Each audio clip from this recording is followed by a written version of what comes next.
Chapter 407. After Fan Xian finished reading the council report, he felt his eyes dry up. He couldn't resist cursing a few times in his heart. When he was young, his name and courtesy name had been arranged by those people. His surname was Fan, his first name was Xian, and his courtesy name was Nji. Now that he thought about it, this name was naturally given to him by the emperor in the palace. However, ever since he entered Jingdo, or more accurately, since last year's spring examination, when had he ever had a day of leisure? Occasionally he would ask himself. Using the knowledge and experience of 2 lives to judge, Fan Xian had to come to a conclusion that did not make him happy. The emperor in the palace had treated him well. Although he knew that the emperor had given him so much power, a large part of it was because the emperor needed someone like him to exist to balance the situation in court, and he had indeed demonstrated this ability. The royal family was heartless. For the emperor to be where he was today, on one hand, it had to be said that it was his mother's grace. On the other hand, it showed that the emperor did indeed have some father-son affection for him. At least he was not like Han Wu, who was still alive and living better and better. Of course, Fan Xian would not revel in this father-son affection. He was strangely clear-headed and calm. Thus, he was still a bit angry at the emperor for throwing him to Jiangnan and giving him so much work and such troublesome things. He was not a donkey, although Haitang seemed to like ordering Xia around like a donkey. He rubbed his eyes and took out the rectangular box beside him. Curiously, he tore open the seal on the outside. This was a gift Wang Qinian had carefully asked Xia Qifei to bring back. The letter said it was for him, but it did not say what it was.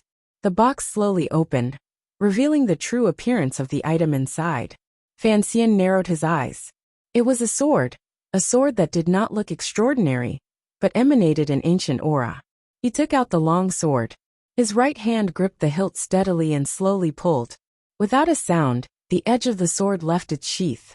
Like the layer of snow on Song Mountain, like the smear of jade in North Lake, like a wisp of wind in Jiangnan, the clear and bright sword light rippled in the study. It was incomparably gentle, but there was a bone-piercing coldness in the gentleness. Fan Xian's expression changed slightly. He could see the value and sharpness of this sword. What particularly moved him was that the killing intent in this gentleness was quite similar to his own strange personality. He flipped his wrist and casually waved it twice. He felt that the weight of the sword was very suitable. The blade of the sword pierced through the air silently and brushed the candle 3 times. But the candle did not move at all. In the past, the weapons Fan Xian was used to using were nothing more than a hidden crossbow and the slender pure black dagger in his boot. Although he was very efficient when killing people, in the end, he did not have a weapon that suited him, particularly if he was fighting a true ace head-on. Because he had been stabbed by the shadow, Fan Xian had learned Siga's sword's secret very effectively. These days, he had focused on practicing, and could be considered to have made some progress. That night, he had killed Yuan Jingmeng, which was already proof of this. With Siga's sword in his heart, Fan Xian increasingly wanted to wear a good sword. When he killed Yuan Meng, he had borrowed a flexible sword from Haitang. I can't live off a woman, and I'm embarrassed to keep borrowing her flexible sword. Fan Xian lightly flicked the edge of the sword, and listened to a slight buzzing sound. He couldn't help but nod his head in approval, thinking that Lao Wang's flattery was truly appropriate. He picked up the piece of paper in the box and looked at it. On it was written Wang Qinian's skillful flattery. First, he regretted that he shouldn't have peeked at Sir Fan's letter last year.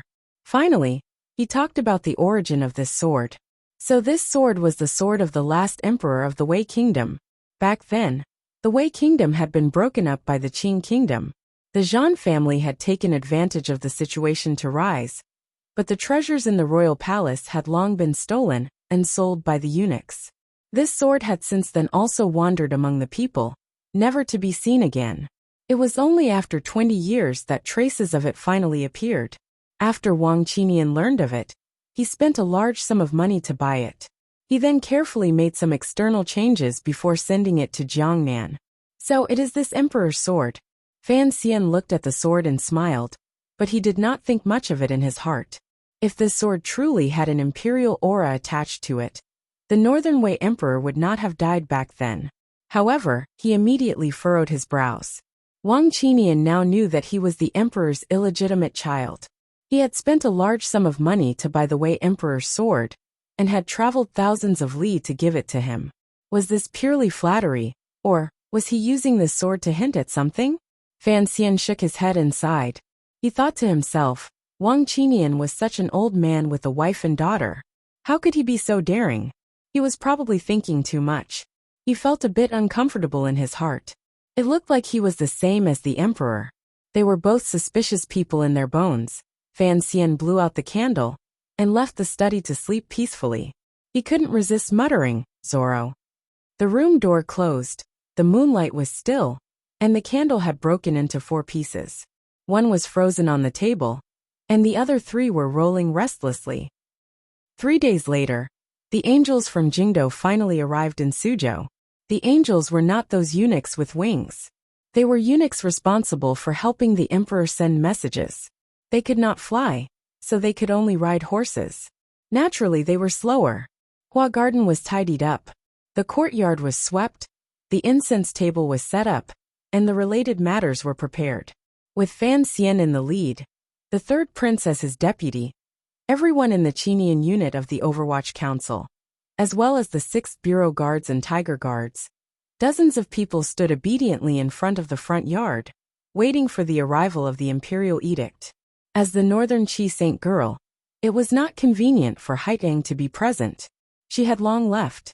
However, Fan Xian and his group waited for a long time, and still did not see anyone come. Fan Xian was a bit annoyed. He called for someone to bring over a grand wooden chair. He sat in the corridor, and had CC peel melon seeds beside him while he chatted idly with the 3rd prince. Deng Ziyu's expression appeared awkward. He moved closer to his ear and said, Sir, be careful. We have to wait. His gaze flickered to the side. Fan Xian knew what he wanted to say. The subordinates of the Overwatch Council did not matter. The 3rd prince was now dead set on following him. However, his actions did indeed appear to be somewhat disrespectful of the emperor's authority. There were also 7 tiger guards beside him, as well as a few tiger guards responsible for the 3rd prince's safety, who knew whether or not there were people the emperor had sent to monitor him. Fan Xian narrowed his eyes and didn't say anything. During the trip to Northern Qi, as well as the trip to Jiangnan, Gao Da and the others had actually followed him. The 2 sides had gotten along fairly well. At least, they had not dragged him down or done anything that made him uncomfortable. Thus, Fan Xian had purposely revealed his true side for them to see. In any case, these 7 people would probably be his personal bodyguards for the rest of his life. Then, he would use the endless small mistakes to have them get used to his future big mistakes. Sometimes a person's heart could not be bought. It could only be seduced. It was like this between men and women. It was actually also like this between men. As for the tiger guards beside the 3rd prince, fortunately, Fan Xian didn't have to wait too long. Following the sound of a cannon salute from outside, a few palace guards took the lead and escorted a eunuch into the garden. Fan Xian had long stood up. Holding the 3rd prince's hand, he went forward to greet them. He bowed deeply and quietly listened to the edict. The eunuch who came to announce the edict was Eunuch Yao. He was also an old acquaintance of Fan Xian's. The 2 of them exchanged glances. Eunuch Yao knew that this young master was anxious from waiting. His heart trembled. He quickly skipped over some of the procedures that could be skipped. He directly pulled open the bright yellow double damask edict and began to read it in a sharp voice. The contents of the imperial edict were not out of Fan Xian's expectations. Some of the sentences inside were even things that Fan Xian and the emperor had already discussed in secret letters. As the ruler of a country, he had to express shock and anger at the chaos in Jiangnan. The edict used seemingly harsh words to reprimand Fan Xian. However, in the edict, not a single word mentioned the Ming family. Fan Xian knelt on the ground. A glimmer of a smile flashed across the corners of his lips. This was as it should be. How could a mere Jiangnan noble family affect the heart of heaven? Although the matter this time could not be considered small, tens of thousands of people's blood letters had been sent to the capital, and a few rotten scholars were even going to file a lawsuit in Jingdo in front of the emperor. The emperor issuing an edict to reprimand Fan Xian could be considered giving the people of the world an explanation. However, in the imperial edict and the official documents of the court, they would never mention the Ming family and criticize Fan Xian for not handling matters carefully. As for what it was, the court did not say a word. This was what was called politics. It was just a few words of reprimand.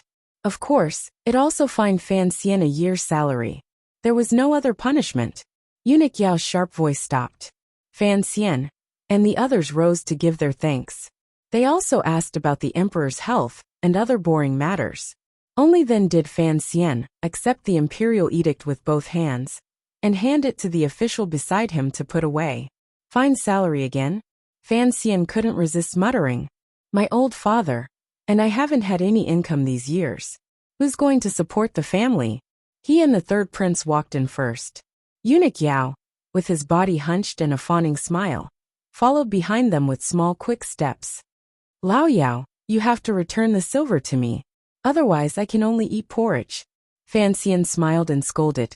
Eunuch Yao put on a bashful face and hurried forward a few steps. Please spare me. Who doesn't know that you are the best at earning silver in the world? You've been in Jiangnan for less than half a year, and you've earned tens of millions of liang for the court. Why would you need my scraps of silver? As Eunuch Yao spoke, he silently and quickly glanced toward the third prince out of the corner of his eyes. Fan Xian's earlier joke could be said to be a big deal or a small one. In the past, the Fan family had indeed fed the eunuchs in the palace well. Of course, he knew that Fan Xian did not think much of his gains. However, this mischievous joke had been said in front of the third prince. Eunuch Yao knew that although the little prince was young, his heart was ruthless. He couldn't help but feel a bit afraid. Unexpectedly, he saw from the corner of his eye that the third prince's expression was calm, as if he hadn't heard it. He then thought that since Fan Xian dared to say such things in front of the third prince, then he must have a sense of propriety. Eunuch Yao's heart trembled. He knew that the things the palace guessed might not be wrong. The third prince and Sir Fan Jr. were indeed like that. I don't have the guts to touch the silver earned for the court. Are you perhaps advising me to be corrupt? The three of them had already entered the central hall. Fan Xian and the third prince sat on either side of the main seats. Eunuch Yao stood to the side. Hearing these words, he forced a smile and said, Sir Fan Jr., please don't make fun of me. Fan Xian smiled and waved his hand to indicate for him to sit. Eunuch Yao quickly sat down. This long journey had indeed made him very tired. I thought you would come earlier. You made me wait for a while, Fan Xian said as he ate sunflower seeds. The third prince was also imitating Fan Xian's manner of eating sunflower seeds. Eunuch Yao looked closely, and suddenly felt that his eyes were a bit blurry. These brothers in the upper seats were indeed too similar. It was just that one was a size bigger, and one was a size smaller. He quickly smiled apologetically and explained, I indeed arrived at the courier station outside the city yesterday. However, I had to follow the rules, and could only enter the city today. There are 2 copies of the imperial edict. I went to the governor's manor first, so I came late. Please don't blame my legs for not being nimble. He carefully watched Fan Xian's expression, and found that this young noble, who was so popular in court it was almost purple, did not show any signs of true anger. Only then did he let out a breath. In reality, with the identity of an imperial edict eunuch, he was like the emperor's mouthpiece. He was incomparably arrogant when he walked through the 7 roads and provinces. Even earlier in Xueqing's manor, the Jiangnan governor Xueqing had been very courteous toward this eunuch Yao of the palace. However, he could be arrogant anywhere. Only in Hua Garden did eunuch Yao not dare to be arrogant. Putting aside the fact that Fan Xian was some imperial envoy, just the identity of these 2 princes, and Fan Xian's overwhelming power, was enough to make eunuch Yao incomparably well behaved. Of course, I know you have to go to Governor Xue first, Fan Xian said without good humor. Do you think I don't even know this little rule? He shook his head and said, What did the emperor say to the governor? Eunuch Yao thought for a bit and said awkwardly, Actually, it was pretty much the same as the edict he gave you. Oh, Xueqing was also fined a year of salary? Fan Xian raised his head and asked with interest. However, the tone of his question seemed to be a bit of schadenfreude. Eunuch Yao chuckled sinisterly and raised 3 fingers. Fine for 3 years. Now I feel more balanced mentally. Fan Xian smiled and threw away the sunflower seed shells. I said the emperor was wise and benevolent. He would not let a pitiful person like me take all the blame. Eunuch Yao smiled bitterly and thought to himself, what are you saying? How am I supposed to respond? Fortunately, Fan Xian immediately changed the topic and asked, why did they find an old man like you to come on such a long and arduous journey? Are there no young and capable eunuchs in the palace? At the time Lao Dai was training a few. As you know, after that incident, although he was recently transferred back from that pitiful place, this matter was delayed. This time, the imperial edict coming to Jiangnan was important, so I had to make a trip. Eunuch Yao sighed. Is Lao Dai doing well? Fan Xian asked. Eunuch Yao smiled. Thanks to your great fortune, these old brothers in the palace are doing pretty well. The Qing kingdom's palace was not the same as in history. Since the founding of the country, it had been very guarded against eunuchs. Particularly after the previous emperor ascended the throne 20 years ago. He strictly prevented eunuchs from interfering in national affairs. The palace was very strict. It was difficult for eunuchs to wield power, so they were not divided into many factions. On the contrary, these eunuchs knew that it was difficult for them to live in society, and were very united. Ever since Fan Xian entered the capital, he had paid great attention to building a good relationship with these seemingly unremarkable eunuchs. When he was purging the first bureau, he had let Lao Dai's nephew go, which was the same as letting Lao Dai go. Furthermore, he had taken good care of them, and never made excessive requests of these eunuchs. Most importantly, each time Fan Xian interacted with these eunuchs, he did not think of them as strange or evil people. He treated them as normal, and did not purposely curry favor or humiliate them. He was not warm in front of them, but sinister behind their backs. It was this way of doing things that successfully made the eunuchs like this young commissioner very much. As long as they are doing well, Fan Xian couldn't help but shake his head. Qing Kingdom's eunuchs generally did not have too many bad records. These abnormal people were indeed a bit pitiful. He pretended to mention it carelessly. Lao Dai didn't train many young ones. However, last year, that little guy called Hong Zhu in the royal study seemed to be quite clever. Hong Zhu has already gone to the Eastern Palace. The deputy eunuch is the Emperor's grace. Eunuch Yao replied carefully. Everyone in the palace knew that Hong Zhu had been chased out of the royal study because Fan Xian had said something in front of the emperor. The rumor was that Hong Zhu had been blinded by money and dared to extend his hand to Sir Fan Jr. for a bribe. Fan Xian's expression darkened slightly. After thinking for a while, he sighed and said, "This is also good. This kind of overly clever person is never suitable to serve the emperor. He doesn't know when to advance or retreat, and he doesn't know when to stop." Too clever? This was clearly derogatory. Eunuch Yao thought to himself that the rumors were indeed true. Hong Zhu didn't usually look stupid, so how did he dare to provoke Sir Fan Jr.? It looked like that kid wouldn't be able to climb out of the palace. After sending off Eunuch Yao, Fan Xian led the third prince to the study. After a moment of silence, he quietly said, "Do you understand why?" The third prince thought for a while. In the end, he was still young and didn't understand the reason. He helplessly shook his head. "It's the end of spring and the beginning of summer." Fan Xian lowered his eyelids slightly and said, "We are about to go to Hangzhou. On the way, I still have to make a trip out. The Jiangnan matter has basically been settled. At most, the palace will keep you by my side for a year, which is near the end of the year. We will definitely return to the capital. When we come out again, it will only be me and not you." "Why?" the third prince asked in surprise. "There is no why." Fan Xian smiled slightly and said, "In the eyes of some people, perhaps I have a strange and unfriendly aura. You are a true prince of royal blood. If you are with me for a long time, I'm afraid you will be infected with some bad habits." "But," the third prince hurriedly said, "following Sir to Jiangnan to learn, this is something father personally promised." "Father? Emperor?" Fan Xian couldn't resist shaking his head. If the Empress Dowager misses you, her youngest grandson, the Emperor can only summon you back. The third prince fell silent. He knew in his heart that his imperial grandmother was different from other grandmothers. She did not like her youngest grandson very much.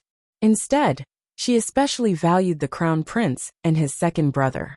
In other words, Fan Xian said, starting from next year, you will be alone in Jingdo, and I cannot always stay by your side. The third prince raised his head. A ruthlessness that did not match appeared on his childish and beautiful face. Sir, don't worry. I will live well and wait for your return. You're saying childish things again. Fan Xian smiled and scolded. By the emperor's side, who would dare to do anything to you? He slowly said. However, starting from now, you must stand out. At least, you must let the officials in court and the soldiers in the military know you and get used to you. Get used to what? Get used to the fact that you are also an upright prince, and not a child who only knows how to run his nose. Fan Xian said coldly. Get used to you is also possible. It's also possible for you to do the same. The third prince had been with Fan Xian for half a year. He had long admired this elder brother to the bone. He felt that being by Fan Xian's side was far more pleasant than the cold atmosphere in the royal palace. At such a young age, he could only believe, and was only willing to believe what Fan Xian said. However, he still asked curiously, Sir, shouldn't you first endure silently? You once said that the tallest tree in the forest will be destroyed by the wind. You are still not a towering tree. Fan Xian smiled and rubbed the third prince's head, although this action was disrespectful. Since the emperor has you follow me down to Jiangnan, you can no longer hide. Since you can't hide, then I might as well stand out and stand behind you. Let's see which wind dares to blow against you. The third prince scratched his face, not quite understanding. I want to send a message to Jingdo through eunuch Yao's mouth. Fan Xian pulled back his hand and slowly closed his eyes. You are the person I have chosen. The third prince suddenly gathered his courage and said, even if the crown prince, in the end, it is still father's choice. Fan Xian didn't open his eyes. He only quietly said, the eldest princess has chosen your second brother. The Empress Dowager has chosen your brother. Although the emperor has not chosen, many people have already begun to choose. Why would they care if I am one more? There is no more snow outside the window. I wish everyone good health. I wish my friends in the south all the best. If you want to know what happens next, please log on to www.cmfu.com. There are more chapters. Support the author. Support original reading. Chapter 408. The spring wind did not care about the wind and moon, nor did the summer wind. It was just the damp, clear, or stuffy air that carried on endlessly rubbing itself. However, the people in the air would give rise to appropriate emotions because of the rubbing of heaven and earth. So what if it's clear? Do you think the Qing emperor will believe your statement? Haitang was wearing a light green robe with 2 large pockets sewn on it. Her hands were in the pockets as usual. She looked at Fan Xian and spoke with a smile. Fan Xian tilted his head slightly. He knew what she meant. He wanted eunuch Yao to send the scene in Jiangnan back to Jingdo and let everyone in court know that he had chosen the third prince. If it had been in the past, Fan Xian would certainly not have committed such a taboo by taking sides before the emperor made his choice. However, it was different now. The power in Fan Xian's hands was too great. He had to declare to the emperor that he had no interest in that chair. The problem was just as Haitang said. Why should the emperor believe him? Just based on the third prince?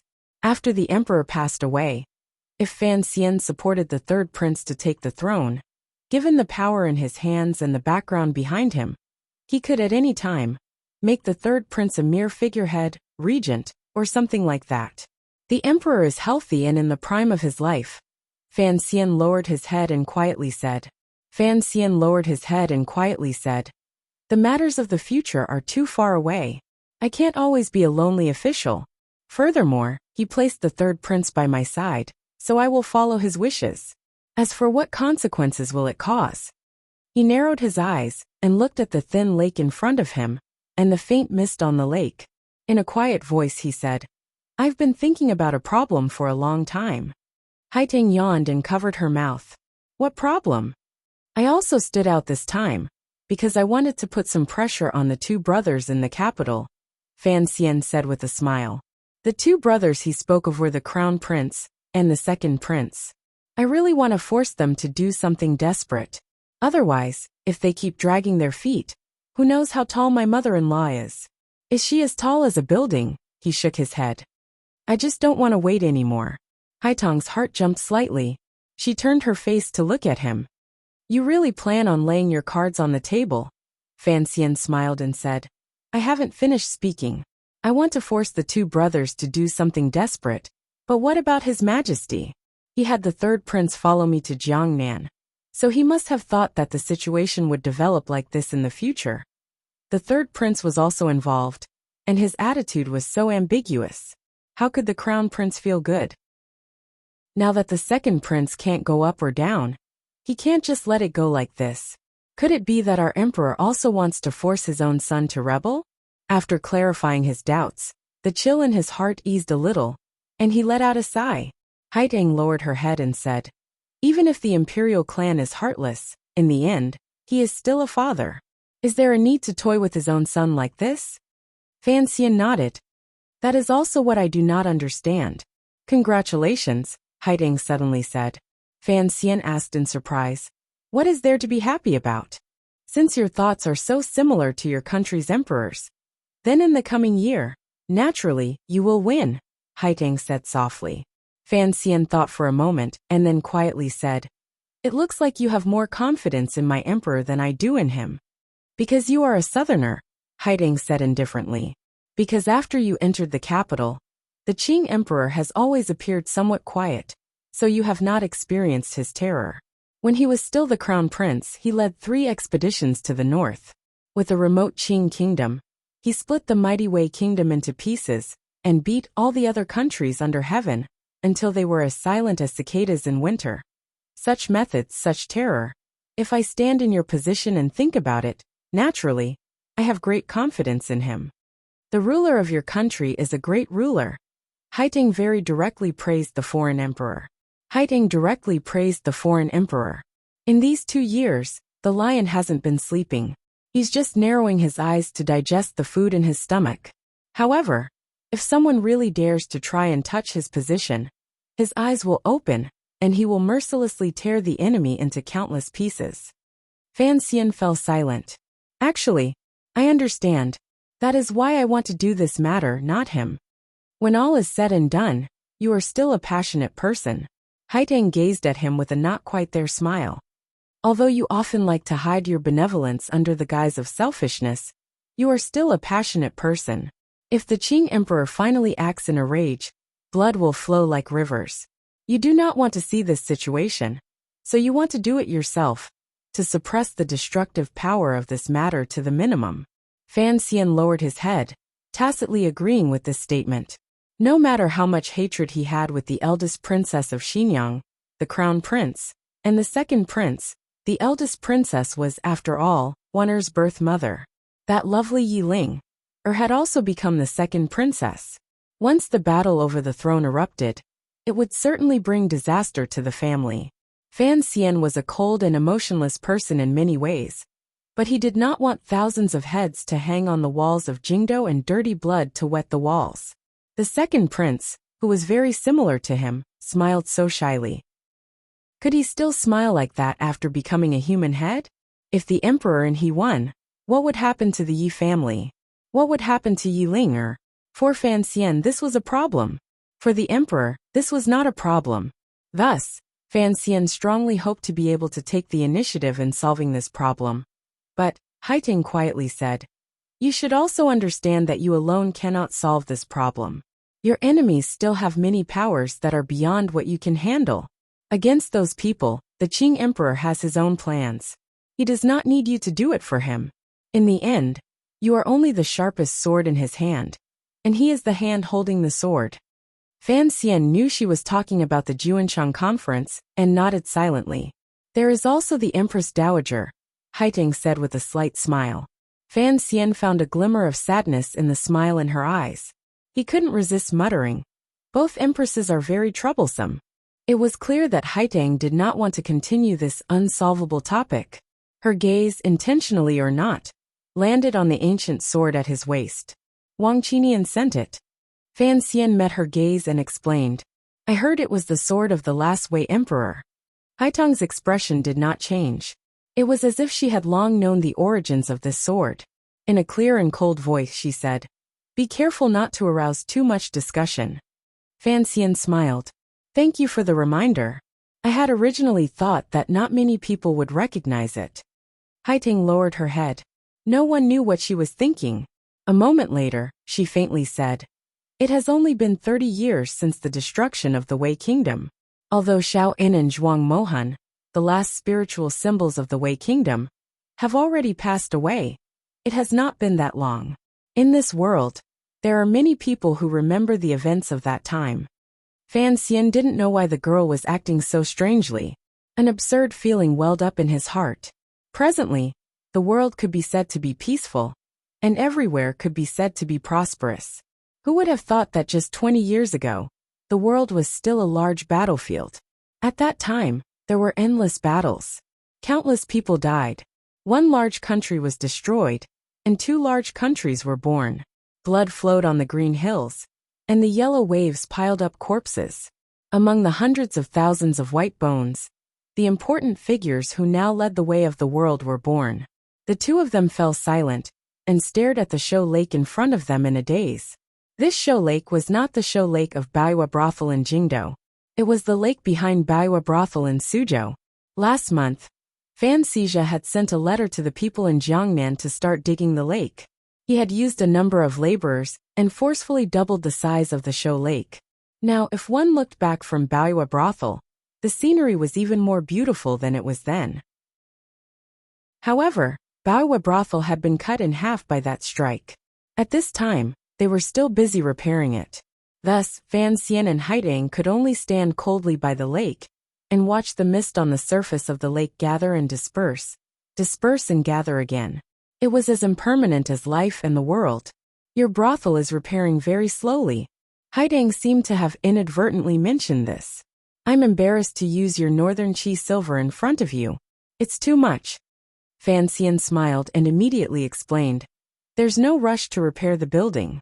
I've brought over some professionals from the capital to carefully examine the sword marks in the building. The so-called professionals were the people from the 2nd and 3rd bureaus.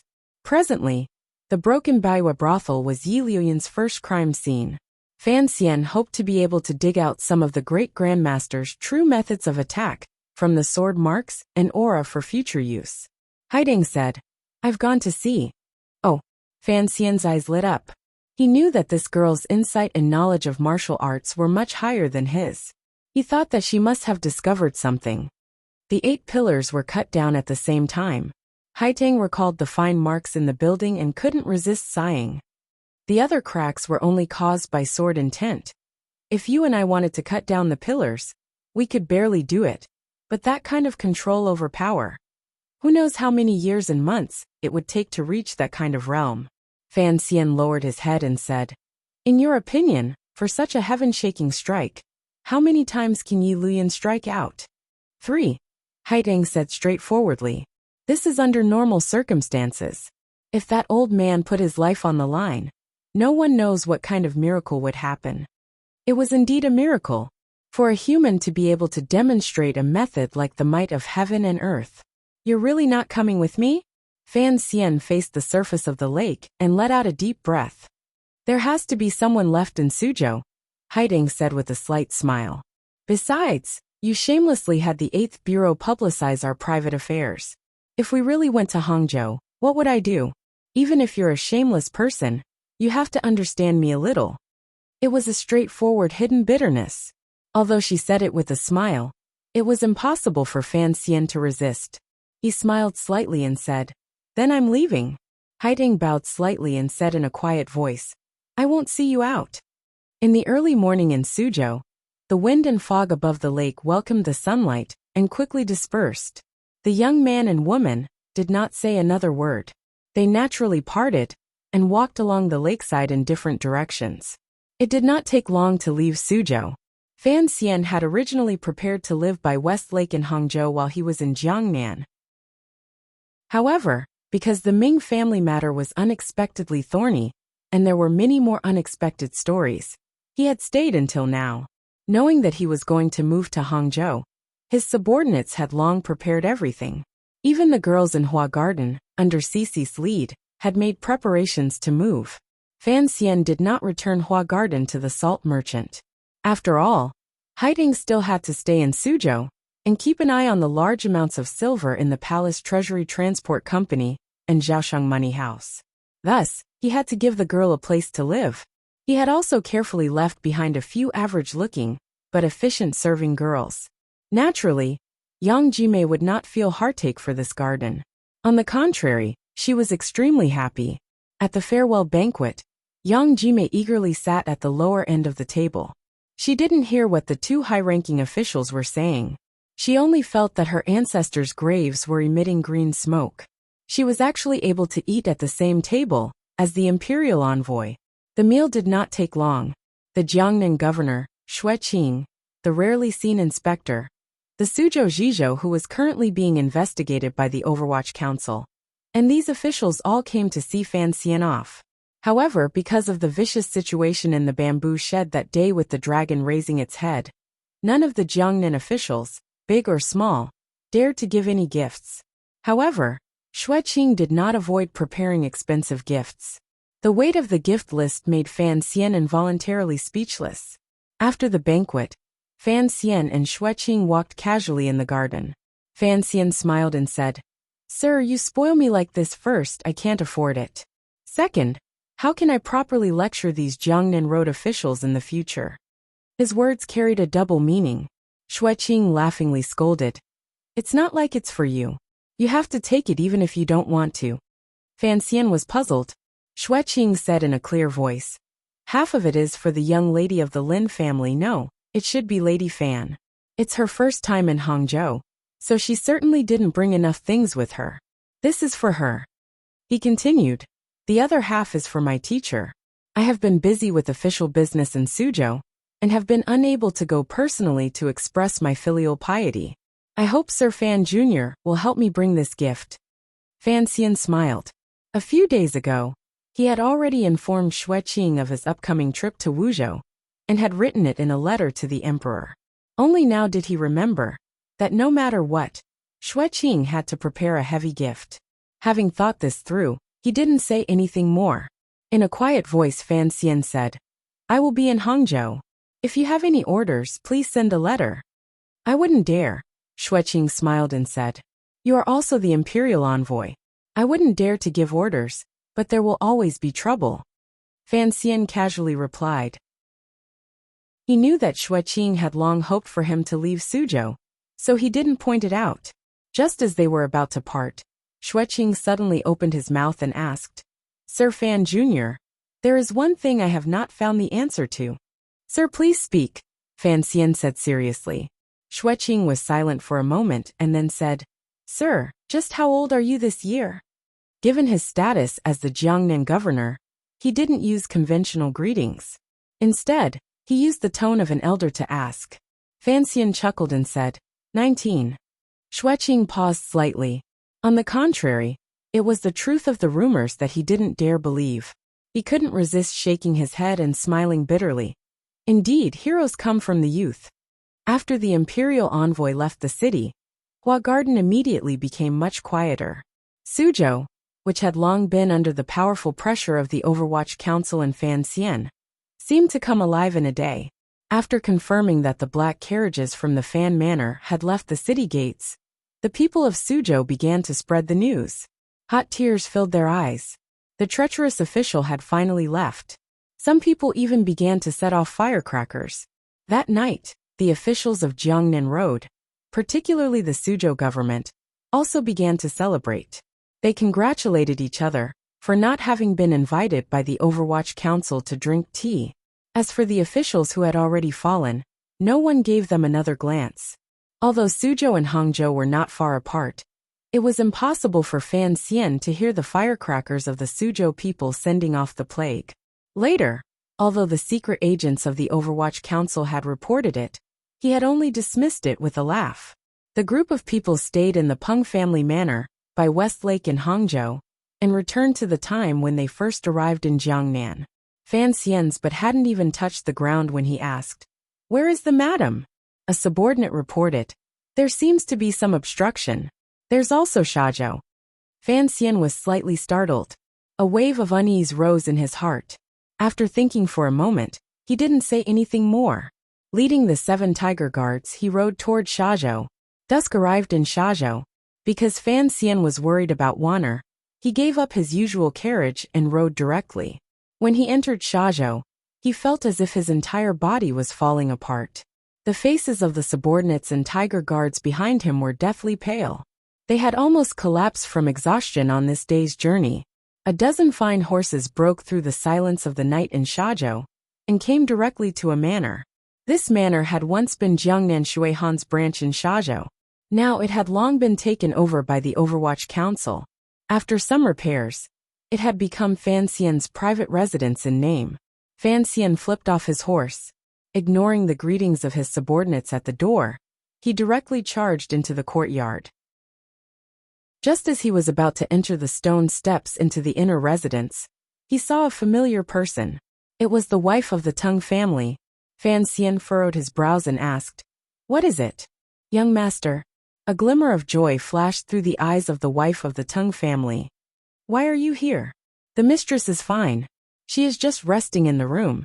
Fan Xian didn't believe her. Logically speaking, Wanner should have arrived in Hangzhou today. She had probably been delayed, because something had happened to her body. He hurriedly pushed open the door and entered. Like a gust of wind, he swept to the side of the bed. With a flip of his hand, the wind pushed the door shut tightly. He gazed at the girl lying on the bed, and the threat of exhaustion on that familiar and beautiful face. He couldn't resist feeling heartache and said, "Your body isn't good, so walk slower."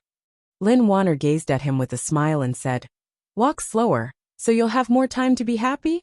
Fan Xian smiled and said, "Where did you get all these witty words from?" As he spoke, his finger had already gently rested on his wife's jade-white wrist, and began to feel her pulse. What Fan Xian was most worried about was Wanner's body. After all, she had been infected with a lung disease for a number of years. Although he had carefully taken care of her these 2 years, and had the medicine teacher Fei Jia personally made, Wanner's body was still weak. He was afraid she wouldn't be able to stand the cold on the road. His finger gently rested on Wanner's wrist. Fan Xian's expression gradually became serious, particularly the feeling of his hand. It made his heart jump slightly. How had Wanner become so thin? "You stopped taking the medicine?" Feeling the abnormality of the pulse, Fan Xian pulled back his finger like he had been electrocuted. He gazed at his wife in shock. His eyes were filled with concern and confusion. Lin Wanner slowly pulled back her hand and gently coughed. She gazed at Fan Xian and spoke calmly with a glimmer of determination and joy. "Yes, I stopped taking the medicine." Before Ruoro left, she brought Master Ku He to the manor to sit for a while. Master Ku He said that Sir Fei's medicine was too powerful. If Wanner wanted to have children, she had to stop taking the medicine. To be continued. If you want to know what happened after, please log on to www.cmfu.com. More chapters. Support the author. Support original reading. Chapter 409. Hearing Wanner's words, Fan Xian's face immediately darkened. He immediately remembered that his wife's body was not well. He quickly put on a warm smile and said, "What are you thinking about?" "Sir Fei is my teacher. He has seen me grow up. When we were married, that medicine was a good medicine that my teacher had painstakingly fished out of Dongyi. How could he not understand the principle of being a tyrant? During this year, you've been taking that medicine. Your body is clearly getting better. You can't stop, you silly girl." Lin Wanner smiled slightly. There was a glimmer of tiredness in her smile. In a quiet voice she said, "Naturally, Sir Fei's medicine is good. But what Master Ku He said?" Without waiting for his wife to finish, Fan Xian had already said firmly, "Of course, Master Ku He is at the top of the world when it comes to fighting and discussing. But, when it comes to treating illnesses and taking medicine, He can't even compare to a finger of my teacher and I. Listen to him. It's better to listen to a sow. Although he was restraining himself, Warner still heard the anger in the depths of his words. Gently pulling on his hand, she comfortingly said, "Don't be angry. Although I've stopped taking the medicine, the imperial doctor has come to see me. He said that my old illness has healed. It is just that the qi in my body has been rushing recently, so my body is a bit weak." Fan Xian shook his head and half sat on the bed. Pulling Warner into his embrace, he gently patted her shoulder and said, "Your body is the most important. Don't listen to what other people say." Warner leaned into his embrace and was silent for a moment. Slowly she said, "But I really want to have a child." Fan Xian was silent. No one knew what he was thinking. A moment later he said, "I don't want to be angry at you, but I want you to know that there is nothing to discuss in this matter. As long as your body is good, what does it matter if you have a child or not?" In the present world, not having an heir was considered a great sin. Warner and Fan Xian had been married for a year and a half, yet there was still no movement in her stomach. This girl always remembered this matter and felt very sad. Hearing Fan Xian's powerful and resonant words at this moment, she couldn't help but be startled for a moment. Warner's emotions were very complicated. She seemed to be happy, but there was also a faint sadness mixed with a bit of embarrassment. Fan Xian looked at his wife's sad expression in his arms and couldn't help but sigh. He stretched out his finger and gently rubbed between her brows. In a quiet voice he said, "In this world, there are many idiots who think that not being able to have children is a woman's problem. Actually, let me tell you, whether or not you can have children is a matter between husband and wife. I think it is very likely that I have some kind of disease. What does that have to do with you?" This was a joke meant to comfort Warner, but Warner was dumbfounded. She thought that her husband was really thick-skinned, to be able to say that word. She had no idea what he was talking about, but she vaguely understood that he was trying to put the blame on her. She couldn't help but roll her eyes. "What nonsense are you talking about? What does it have to do with a man whether or not I can have children?" Fan Xian laughed and said, "Who said it doesn't matter? Why don't you try asking old Yao and old Dai in the palace to give birth to 2 children? Lin Warner was startled again. Fan Xian continued to smile and said, "Even the incomparably profound eunuch Hong wouldn't be able to have a child if you asked him to. So having children is a matter between a man and a woman." Lin Warner immediately came back to her senses. A blush appeared on her cheeks. She spat and said, "The more you talk, the more ridiculous it is." Fan Xian stopped laughing and said seriously, "Then let's talk about serious things. You have to insist on taking the medicine." Lin Warner listened and made a sound of acknowledgement, but her eyes flashed. Fan Xian lowered his head to look and couldn't help but sigh in his heart. He knew he would not be able to convince her. Warner, this girl, was usually a simple and cheerful person. Inside, she was exceptionally intelligent. However, when it came to important matters that involved her and Fan Xian, she was particularly stubborn. The scientific reasoning that Fan Xian spoke of was probably something that even someone as unconventional as Haitang would not believe. Naturally, Warner was the same. "Why must we have children?" Fan Xian tenderly held his wife and quietly said, "Look at your childhood life in the palace. Think of how I was exiled to Danzhou as a child. You will know that after we have children, we still have to raise them. If we can't raise them well, we might as well not have had them in the beginning." Lin Warner lowered her head and pressed her lips together. Very calmly and confidently she objected, "We are not them. We can raise children well." Fan Xian felt a glimmer of helplessness. "But, if it really can't be born because of me, then it's better not to have children. It's not as important as your body." Although Lin Warner felt warm, she still stubbornly shook her head. "I just want a child." Fan Xian felt a headache coming on and said, "Always so stubborn." Lin Warner raised her head to look at him. Her long eyelashes gently blinked. "I want to have a child with you. This year, you've been either in Northern Qi or Jiangnan. I've been very lonely." Although it was only a part of the reason, it still made Fan Xian feel a deep sense of guilt. He didn't know what to say. The two of them hugged each other quietly. Perhaps it was because she was aroused by the body heat. Warner began to cough gently again.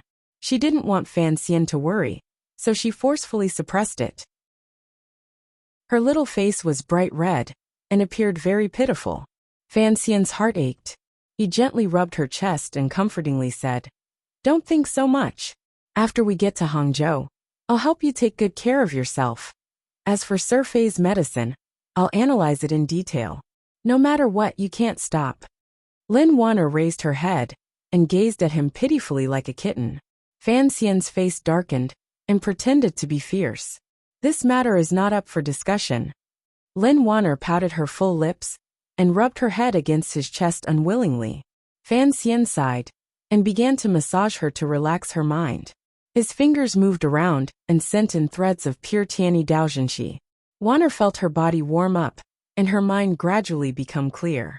After a long and arduous journey, the exhaustion in her body grew stronger. Just like that, she peacefully leaned against his body and fell asleep. Fan Xian walked out of the bedroom and stretched, relaxing his stiff limbs. The wife of the Tang family came up to greet him and told him what had happened along the way. As Fan Xian listened, he nodded his head. It looked like after leaving Jingdou, and not under his father's watch, Wanner had stopped taking the medicine. This action could be said to be brave, but it could also be said to be reckless. However, Fan Xian could not feel any anger. Although in the depths of his heart, he still thought that Wanner should love herself the most. In the end, it was for the matter of the child. How could he bear to make Wanner sad? He ordered the wife of the Tang family to prepare the commonly used medicine. The wife of the Tang family said awkwardly, "If the mistress doesn't want to take it, what should we do?" Fan Xian lowered his head and thought for a moment. "When it's ready, tell me. I'll go feed her." Joy surged onto the wife of the Tang family's face. She praised the heavens a few times and happily left. Arriving at the front hall, Deng Ziyu, who he had sent to the west of Shazhou to pick up Wanner, bowed and greeted him. He also told him what had happened along the way. Presently, the Jiangnan water bandits were well behaved. There was also the Jiangnan Navy stationed in Shazhou, so Wanner and her group went down the river without encountering any problems. Fan Xian nodded and sat in the chair. Suddenly he sighed. A faint worry rose to his face. Deng Ziyu paused slightly. He thought to himself, even when his superior was facing the second prince in Jingdou, or killing people in the night in Jiangnan, he had never revealed such a serious expression. What was going on? He guessed in his heart that the battle for the first wife in the Fan Manor had already begun. He couldn't help but lower his head in fear and keep quiet, not saying a word. Fan Xian had no idea what he was thinking in his heart. He was only thinking back to what Wanner had said earlier. Sir Fei's medicine really had such serious side effects. From Danzhou to Jingdou, before they were married, before he met Wanner in the Qing temple, Fan Xian knew that his wife had been infected with tuberculosis. In today's world, this illness was basically an incurable disease. However, when a young man and woman met, they always had incomparable courage to welcome the future disaster. At the time, he had only forcefully suppressed the faint fear. Fortunately, there was Sir Fei. On the night of the wedding, Sir Fei had hurried back from Dongyi with great difficulty and brought back the strange medicine that specialized in treating tuberculosis. The medicine was called ice smoke. This medicine took a full 4 years of Sir Fei's time. For years before the wedding, there were already rumors of a marriage between the Fan and Lin families in the palace. After using so much energy and time, the strange medicine was indeed effective. After the wedding, Wanner persisted in taking it. Each time, she only scraped a small amount from the pill and swallowed it with a medicinal soup. Her body gradually improved and she no longer coughed. The imperial physicians in the palace all thought that the princess tuberculosis had already been miraculously cured. But side effects? Vinegar made turtle shell. Fan Xian thought back to the ingredients in the pill. Rehmannia donkey's gelatin beeswax. What does this have to do with making a child? He immediately thought of Fei Jie's expression when he spoke on the night of the wedding. After taking the medicine, you are forbidden from sexual intercourse for a month. Naturally, this was a naughty joke. Now that Fan Xian thought back, he realized that his teacher seemed to have hidden some important information. Later, Fan Xian had always felt it was strange why Sir Fei rarely saw him. It was as if he was hiding from something. Could it be? The true side effect of this iced smoke was to harm the patient's reproductive function? Fan Xian sat in the chair and couldn't help but shake his head. As long as Wanner's illness could be cured, as long as her tuberculosis did not come back, as long as she was healthy, was it important whether or not she could make a child? Speaking of his previous life, Fan Xian felt that the most inexplicable scene in that world was the one he would occasionally see on television or in novels. The doctor in the delivery room, full of caution, came out of the delivery room and told the family of the pregnant woman that she had a difficult labor and could only save one. Should they save the adult or the child? Save the adult or the child? Was there a need to ask? Fan Xian had always thought this was the stupidest question. It was absolutely stupidest to the extreme. Fan Xian was not an idiot. But old bald donkey. Fan Xian stared coldly at the stone floor in front of him. The evil fire in his eyes burned brightly. Sinisterly he said, "You big idiot." Deng Ziyu paused. He didn't understand the word idiot, but it was clear that the commissioner was already angry to the point of exploding. He quickly comforted, "Sir, don't be angry, don't be angry." Fan Xian opened his mouth and cursed loudly. "Calm my *SS." He slammed his palm down and directly smashed the table beside him into pieces. He cursed sinisterly, "That goddamn old bald donkey. What exactly are his intentions?" Regardless of whether or not Sir Fei's medicine had side effects, it was truly and greatly beneficial to Wanner's body. After Wanner stopped taking the medicine, her body clearly weakened. Who knew what would happen in the future? Wanner stopped taking the medicine because Ku He had pointed out this matter. But why would Ku He do this? Fan Xian did not think that Ku He was a person who purely bemoaned the state of the universe and pitted the fate of mankind. Whether or not his wife could have a child, he believed that he would not be so attentive. Thinking of how Wanner almost had a relapse of her old illness because of Ku He's words, Fan Xian's fingers began to tremble. He became angry and found it difficult to suppress the urge to kill. He stood up. His eyes burned with a sinister fire. Staring at Deng Ziyu, he said, "Send an order to Su Wenmao and Xia Qifei. This year, all goods going north, lower their grade by 1. Deng Ziyu made a sound thinking, what exactly had happened? Both sides of the trade with Northern Qi had been very happy. Suddenly making a scene like this seemed to hurt the overall situation. He couldn't resist trying to persuade. "Sir, although I don't know what happened, lowering a grade is the same as Northern Qi losing hundreds of thousands of liang of silver. This is too big of a matter." Fan Xian knew that Deng Ziyu was urging him not to harm the public discussion because of a personal grudge. He smiled coldly and said, "I am a person who returns grievances with grievances. Others want to make my family unhappy, so I will make their country unhappy. Hundreds of thousands of liang of silver in exchange for my wife's coughing for a dozen days is already letting them off easy." Deng Ziyu heard the coldness in Fan Xian's tone and didn't dare to say anything more.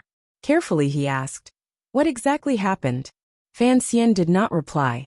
"Sir, the bald donkey you speak of, what donkey is it?" Fan Xian smiled coldly and said, "It's Northern Qi's Ku He, that hairless donkey." Deng Ziyu was silent. He was shocked but didn't dare say anything. He thought to himself that the commissioner dared to curse Siga Jian out in the street. Perhaps it wasn't Siga Jian? At this time, calling Ku He an old donkey in his own home didn't seem to be a big deal. Fan Xian continued coldly and said, "Send a letter to Wang Qinian. Tell him to prepare to release the news." "Yes."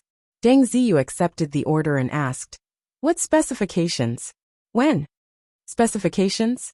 Fan Xian narrowed his eyes. "Within 3 days, let everyone in Northern Qi know a story. Also let them believe this story. As for when, listen to my instructions." Yes. If it wasn't for the fact that Ruorua was currently studying under Ku He, Fan Xian wished he could spread the news of Ku He eating human flesh today. Although he knew that this kind of rumor would not harm Ku He's majestic reputation and would not bring him any real benefits. In other words, now was not the best time to spread the news. However, Fan Xian couldn't help it. Now that he couldn't kill Ku He, He had to do something to get revenge. Many times, Fan Xian appeared to be a calm and sinister person, but when it came to the people he cared about the most, he would become angry like a lion.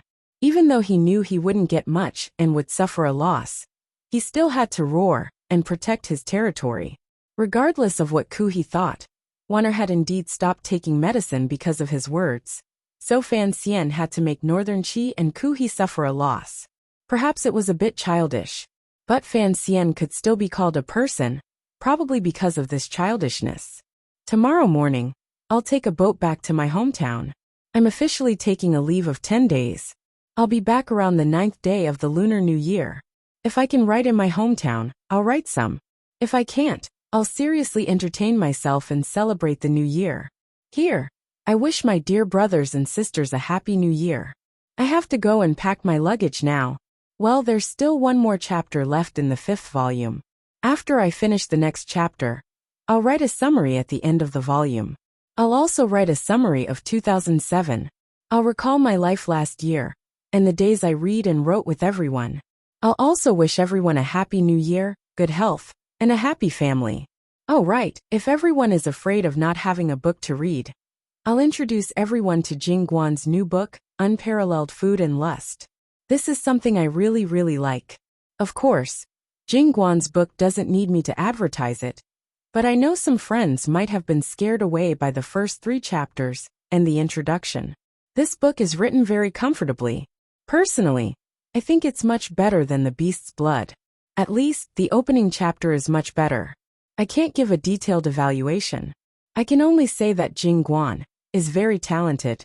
Of course, I don't know him, so this is not an advertisement. I just want to share something good with everyone. To be continued. If you want to know what happens next, please log on to www.cmfu.com.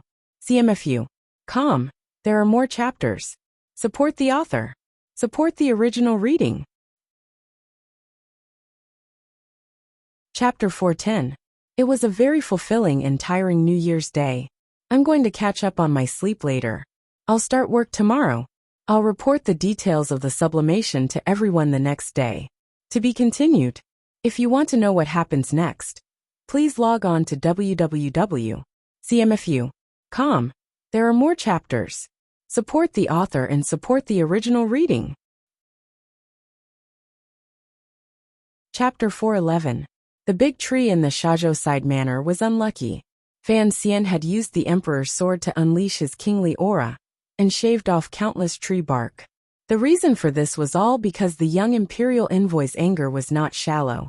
He could not put on a sour face in front of his wife, nor could he immediately rush to Shangjing in northern Qi to scold his own sister's teacher. Thus, he had to find a way to vent his anger. Fan Xian was not a boring boss who liked to beat and scold his subordinates to relieve stress. It just so happened that in his previous life, he had been lying in bed reading a book.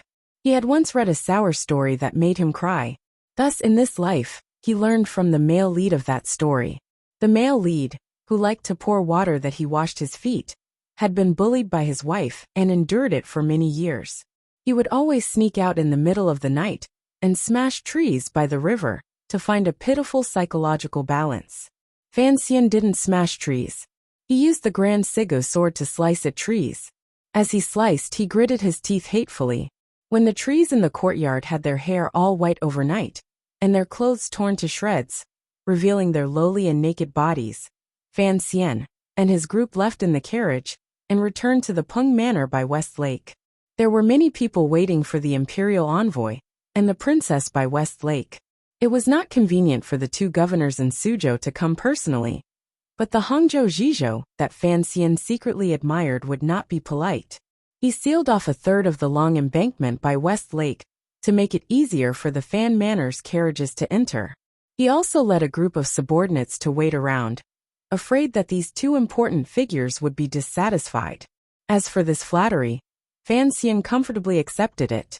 After all, Wanner's health was not good, and she did need peace and quiet. After everyone met up in the manor, Cici and the wives of the Tung family served Wanner to rest. Fan Xian found some time to see the Hangzhou Zhizhou and said a few warm words of encouragement. The next day, He had Tiger Guard Gao to block all of the wives of these officials outside the back garden. The mistress of the Fan family did not see guests. Wanner gazed at Fan Xian pitifully. Her brows had long furrowed into a weak willow leaf in the wind. Her eyes were crying and complaining. "Good husband, just spare me." Fan Xian smiled and said, "Be good, just drink the medicine. Otherwise I'll spank you." Wanner had no choice but to drink the medicine bitterly. She couldn't help but sigh deep in her heart. She wondered why she was so stupid. She told Fan Xian the reason. Given his personality, he would not allow her to do this. If she had known earlier, she would not have come to Jiangnan. She would have just secretly stopped the medicine in Jingdou. Suddenly, she shyly thought that if she didn't go to Jiangnan, even if she stopped taking the medicine and got rid of the foreign element in her body, but without him, how could she have a child? Fan Xian was wiping away the medicine at the corner of her mouth with a handkerchief when he suddenly saw his wife's blushing face. He was startled, not knowing what she was thinking. "Wife," he teased, "why are you so shy?" Wan'er rolled her eyes at him and said, "I'm not telling you." She quickly changed the topic. Coming to Jiangnan this time, for one, was a matter that had been decided before the new year. Another was an important matter that needed to be discussed with Fan Xian. For these matters, she could not trust the servants to pass on the message. Fan Xian saw that she was serious and furrowed his brows slightly. Putting his ear close, he listened to his wife speak quietly by his ear. His mood grew heavier and heavier, but his face did not change. It remained calm. He comforted and said, "I thought it was something big for you to come down to Jiangnan in such a hurry. The elders in the palace are used to gossiping about people and don't care too much." During their days in Jingdou, this young couple had a good understanding. Furthermore, they had once made it clear that Wanner was now someone's wife and daughter.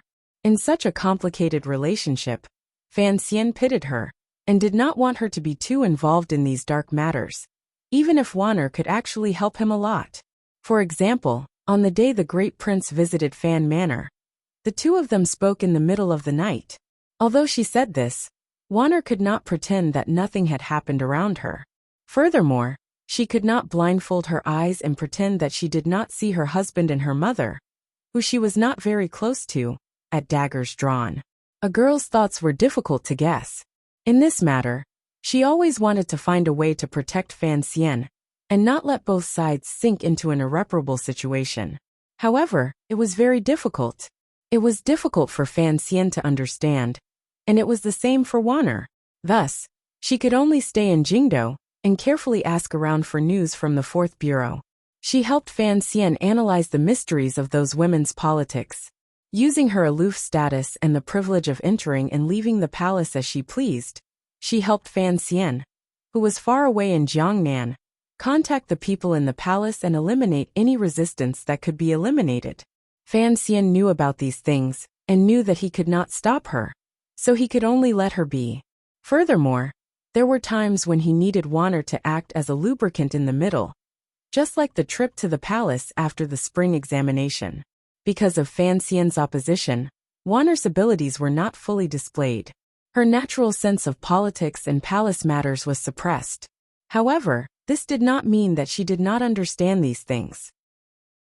Thus, after she learned of the story in the palace, she resolutely came to Jiangnan. Different from what everyone thought, the young mistress of the Fan Manor did not come to Jiangnan to see the northern Qi Saint girl called Duo. She just wanted to remind Fan Xian of certain things in person. The elders in the palace can influence a lot.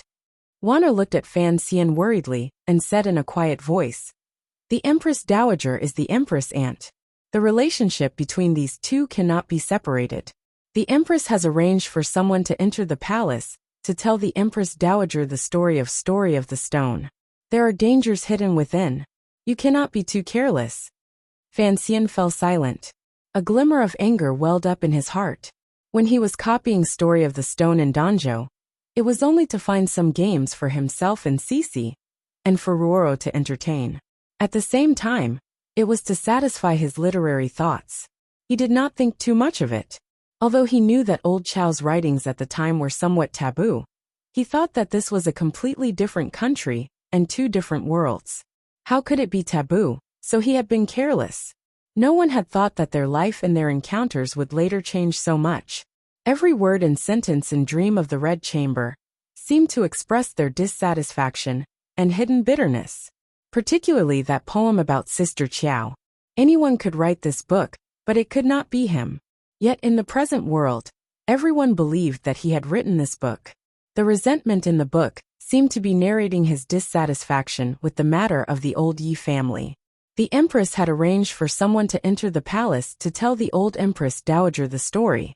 Given the Empress Dowager's sensitive and suspicious mind, would she not think that he had ulterior motives?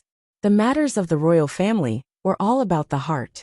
If the heart was suspicious, then the person was suspicious. If the heart could be punished, then the person could be punished. Fan Xian thought quietly for a while, and found that this was indeed a problem he was about to face. If the Empress Dowager truly thought that he had dissatisfaction in his heart, and wanted to redress the matter of the past, then perhaps the old woman's temporary silence would no longer exist. Presently, the Qing kingdom was governed by filial piety. Whatever the Empress Dowager said, his emperor would have to express it. However, this was not a big problem. Fan Xian had been in Jiangnan for a long time, and his strength had reached a certain level. These small waves would not make him very afraid. He gently patted his wife's hand and warmly said, "Don't worry, even if that old woman suspects me, so what? I haven't done anything. She can't just ask the emperor to strip me of my position." Wana laughed bitterly and couldn't resist shaking her head. Using her finger, she gently poked at the spot between his brows and said, "That is my grandmother, and also your grandmother. Why are you calling her old woman?" Fan Xian chuckled and said, "Speaking of which, when I saw you in the Qing temple, I would never have guessed that you would be my cousin." I don't know who hid it from me for so long," Lin Wana muttered with a pout. Without waiting for Fan Xian to comfort her, Wana continued with a serious expression. "Even if there is no harm in this matter for now, what about the matter of the Ming family? The storm of your lawsuit in Jiangnan has long spread into Jingdou. Presently, Song Shuren can be considered to have truly made a name for himself. To say that the eldest legitimate son does not have a natural right to inheritance, this touches the bottom line of many people. Although Song Shuren is helping Xia Qifei fight the lawsuit, everyone in Jingdou knows that you are their true backer. They can't help but ask in their hearts, just what is our Sir Fan Jr. thinking?" Fan Xian raised his eyebrows and said, "What can I think?" Lin Wana gazed at him and said, "As for looking at it on the surface, you want to help Xia Qifei take back the Ming family property. Would the Empress Dowager not suspect you? Furthermore, there is also the disadvantage of the story of the stone earlier. Combining the two, everyone will think that you want to take back the palace treasury. But who does the palace treasury belong to? Who is the eldest legitimate son in the palace?" Lin Wana sighed. "The things you did in Jiangnan, you truly placed yourself on the opposite side of the crown prince, and even the Empress Dowager." Fan Xian was silent for a moment, and then decided to speak his true thoughts. "Correct. But in reality, I purposely created this kind of atmosphere to make the people in the palace feel that I have ulterior motives." Lin Wana opened her mouth slightly in surprise. She felt that such a rash advance did not seem to be in his character. "You came a few days late, so you don't know that the emperor has sent a eunuch to announce the edict." Fan Xian smiled slightly. "In a few days, the capital will know my attitude. I am standing on the third prince's side." Lin Wana was confused and nervous. In a quiet voice she said, "You are prepared to let the third prince fight in the arena, but he is still a child. This child is not simple." Fan Xian lowered his head slightly and smiled gently. "His ability is not bad. Furthermore, I have great confidence in my ability to read people. I also have confidence in my ability as a teacher. The person I teach will not be too bad. But you still haven't explained why you created this kind of atmosphere today." Lin Wana furrowed her brows. If she allowed this situation to continue, the two sides would gradually lose any chance of reconciliation. It would also force. She abruptly raised her head and looked at Fan Xian in shock. Slightly startled, she said, "You are prepared to force them to act?" The bedroom was silent for a long time. Fan Xian slowly nodded his head. In a quiet voice he said, "Many people have overlooked the Empress and the Crown Prince. However, they and I both know that only one side can survive between us. Taking advantage of the fact that the Emperor still cares about me, I am going to force the hidden disaster to erupt earlier." Lin Wanner's expression gradually became one of helplessness. Her face darkened. Although she knew that the Son of Heaven's battle did not leave the slightest bit of affection, when she thought of her dearest husband or her brother, the Crown Prince, one of them had to die, she couldn't help but feel a trace of cold. Fan Xian's eyes were even colder than his wife's heart. Slowly and indifferently he said, "I don't want to kill people. However, they have already killed people decades ago. Now they will not let me go. Since it is so, I will finish this matter." Lin Wanner was silent for a long time. She then opened her mouth and said, "Then what about her?" The her. In these words was the biggest problem between Fan Xian and his wife, the eldest princess who had never been willing to settle down. Fan Xian's eyelids drooped slightly. Gently, he pulled Wanner into his arms. Gently he said, "The Emperor's thoughts run too deep. I won't pay attention to them. Your mother's thoughts are also too big. It is not my place to pay attention to them. This is a battle between her and the Emperor. I only need to be on the side. I can't promise anything else, but I can promise you that I will not personally do anything to her." Was this promise trustworthy? Uncle Emperor has always doted on me. Lin Wanner was like a wounded kitten in Fan Xian's arms. She spoke weakly, but her eyes gradually became misty. If the eldest princess truly had the courage to do such a thing, then even if, with Fan Xian's power and identity, Lin Wanner would not be implicated in any way, her identity in the royal family would become awkward and dangerous. Fan Xian was silent. He knew that Wanner's sigh was true. After they were married and walking in the palace, only then did he clearly feel that his emperor truly doted on Wanner. Wanner's status in the palace was indeed much higher than that of a normal princess. Thinking of this, he couldn't help but sigh. The emperor marrying his favorite niece to his illegitimate son could be considered compensation to him? "It's fine. It's all the elders' business," he said with a slight smile. "Let them make a ruckus." Although his words were light, the content was not. In the next year, if the Qing court did not change masters, there would be a bloodbath in the royal family. What would happen to Fan Xian and Wanner, the young man and woman? If it was the former, Fan Xian believed that his entire family would be buried with the emperor. If it was the latter, how would Wanner face it?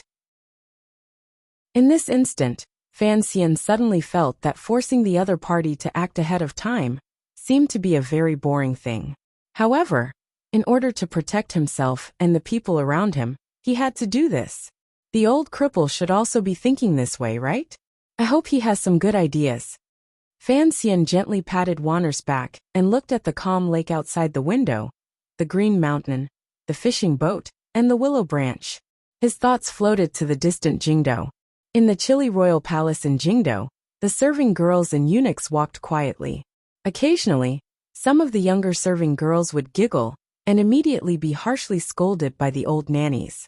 Spring had ended, and the beginning of summer had arrived.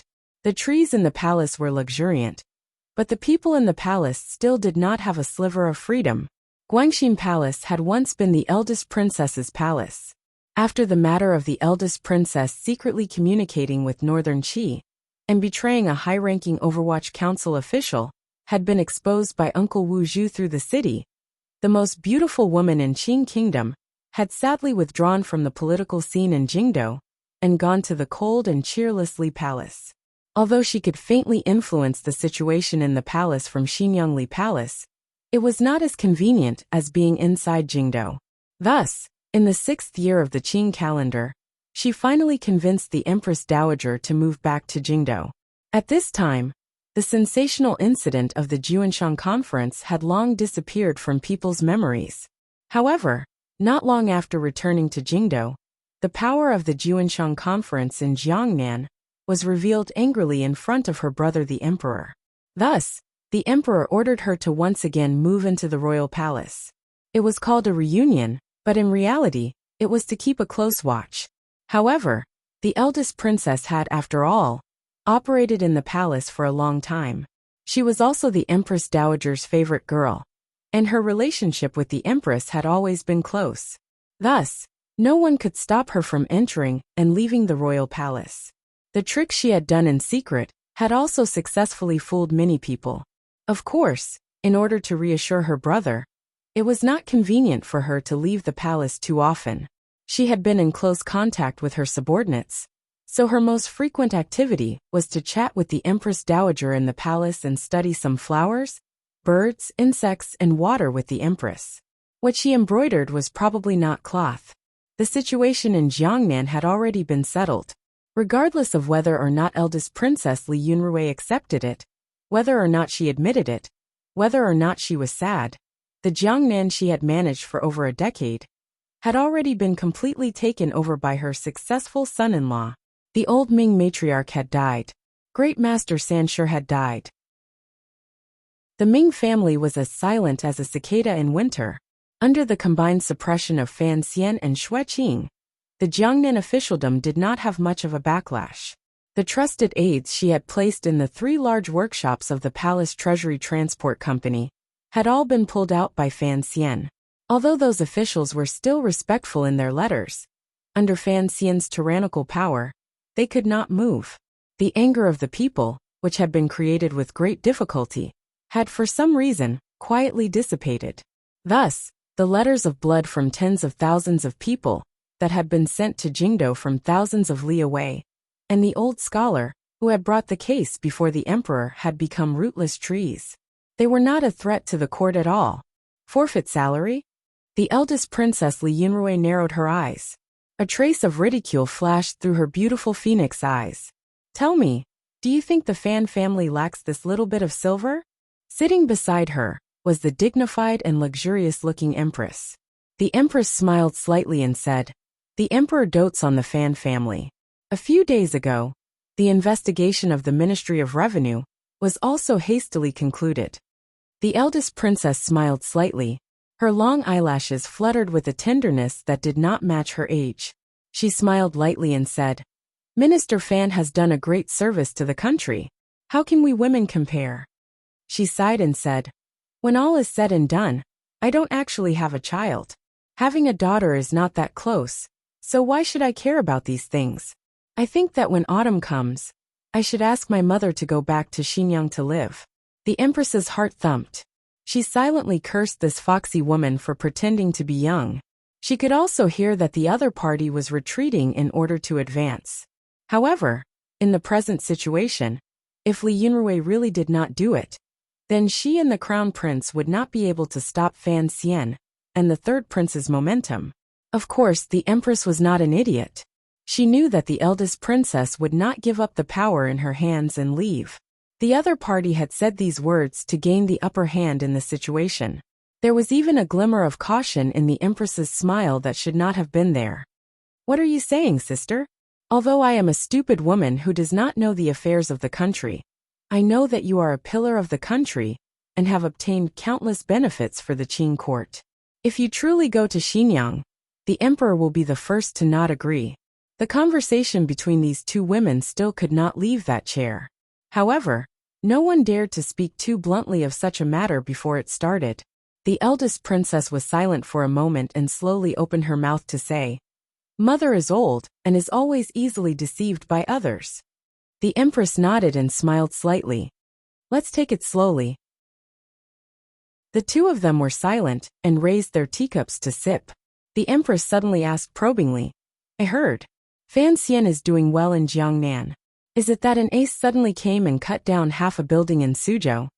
The matter of cutting down half a building with one strike could not be hidden for long. It still traveled back to Jingdo and into the palace. The eldest princess knew what the Empress wanted to ask, but she purposely did not give her the truth.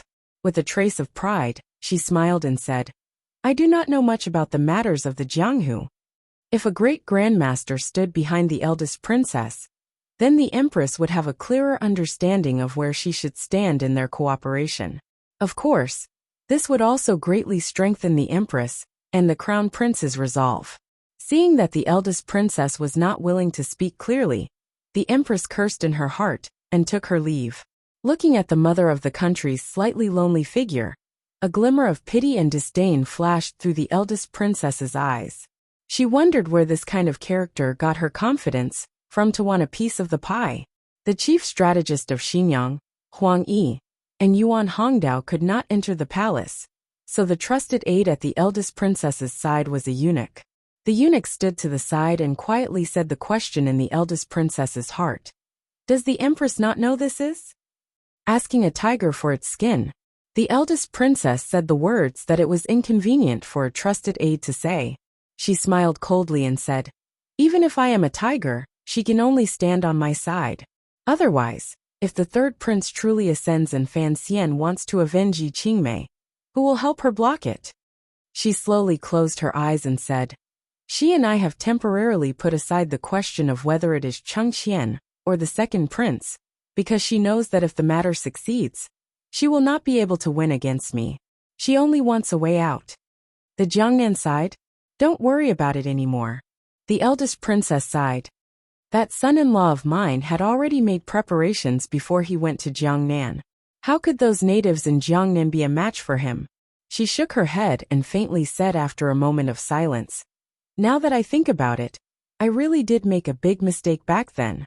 If it wasn't for the Nilon Street incident, how could Fan Xian and I have become like this? If he stood by my side, who in this world could oppose us? Not waiting for the eunuch to reply, she laughed self-mockingly. What a fantasy!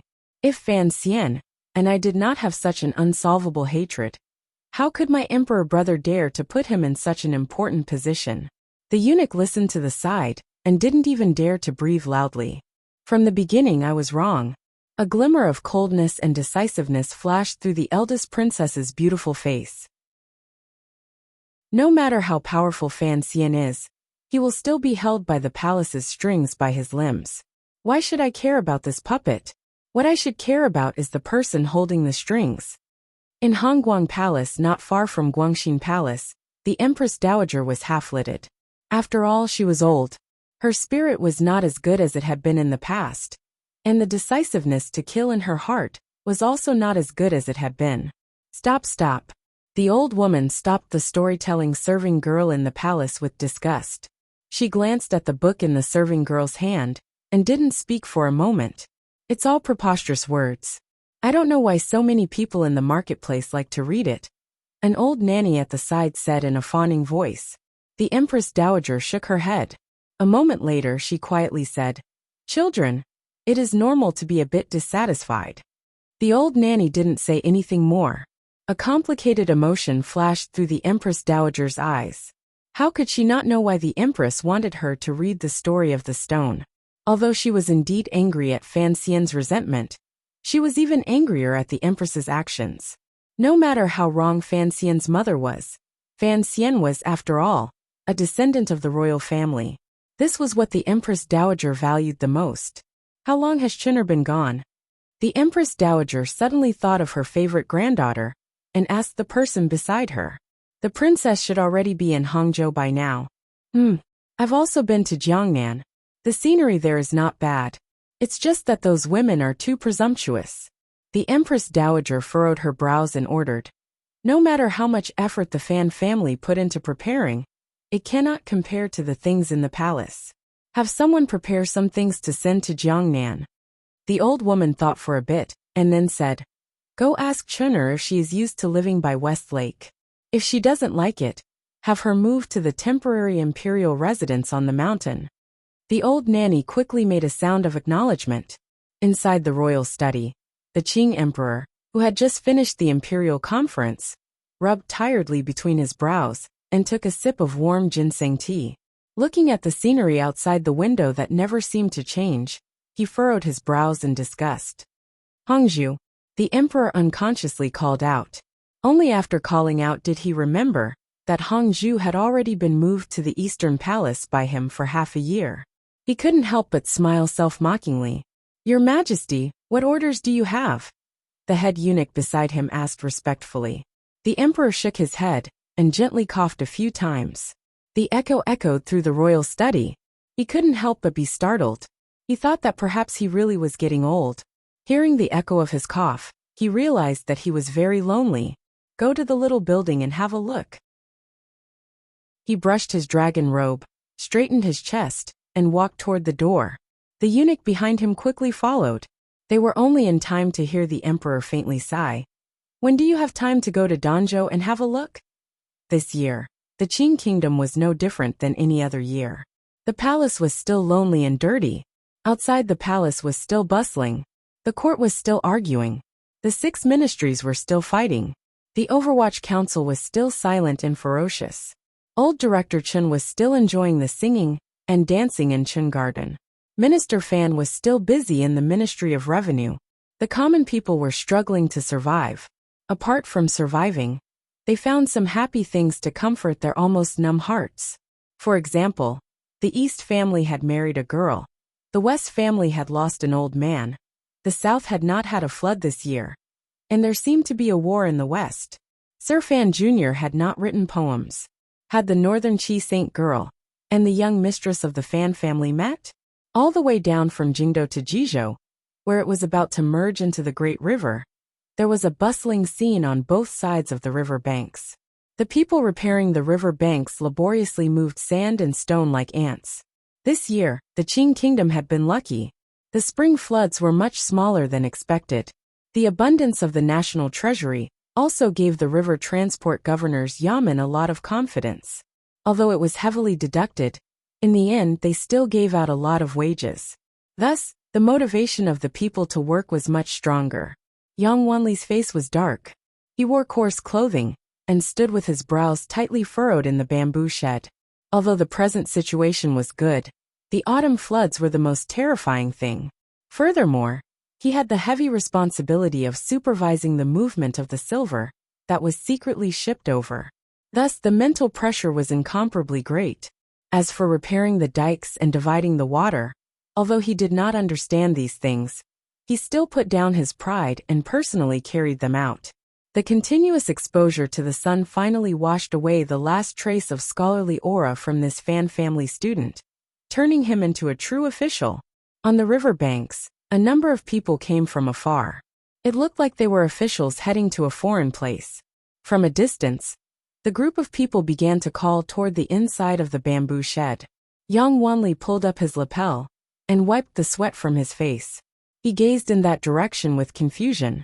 Finally, he saw clearly who the people were, and couldn't help but walk out of the shed with joy. Brother Jicheng, Brother Jialin, why are you here? Yang Wanli went forward emotionally and grasped the people's hands. The people who had come were Ho Jicheng and Cheng Jialin of Fan Xian's 4 disciples. After the spring examinations, these 2 had been sent out to work in other counties. Because of Fan Xian's care and their own hard work, they had advanced quickly. In just over a year, they had completed a few jumps and crossed the first big hurdle of the 7th level. However, the places where these 2 people were officials were far from Jizhou. So, while Yang Wanli was pleasantly surprised, he also couldn't help feeling a bit surprised. Ho Jicheng did not have time to reply to his words. He only held those calloused hands and gazed at Yang Wanli's dark face. Moved, he said. Sir's letter only said that you had arrived at the river transport governor's yamen. I didn't think it would be so difficult. To the side, Cheng Jialin had already begun to sigh. Yang Wanli chuckled and thought of something. With a serious expression he said, Usually Wanli only talks about political matters. It was not until I came into contact with the matters of the people's lives that I realized how difficult it is for the people of the Qing kingdom. Teacher had Wanli come to repair the river because of his trust and cultivation.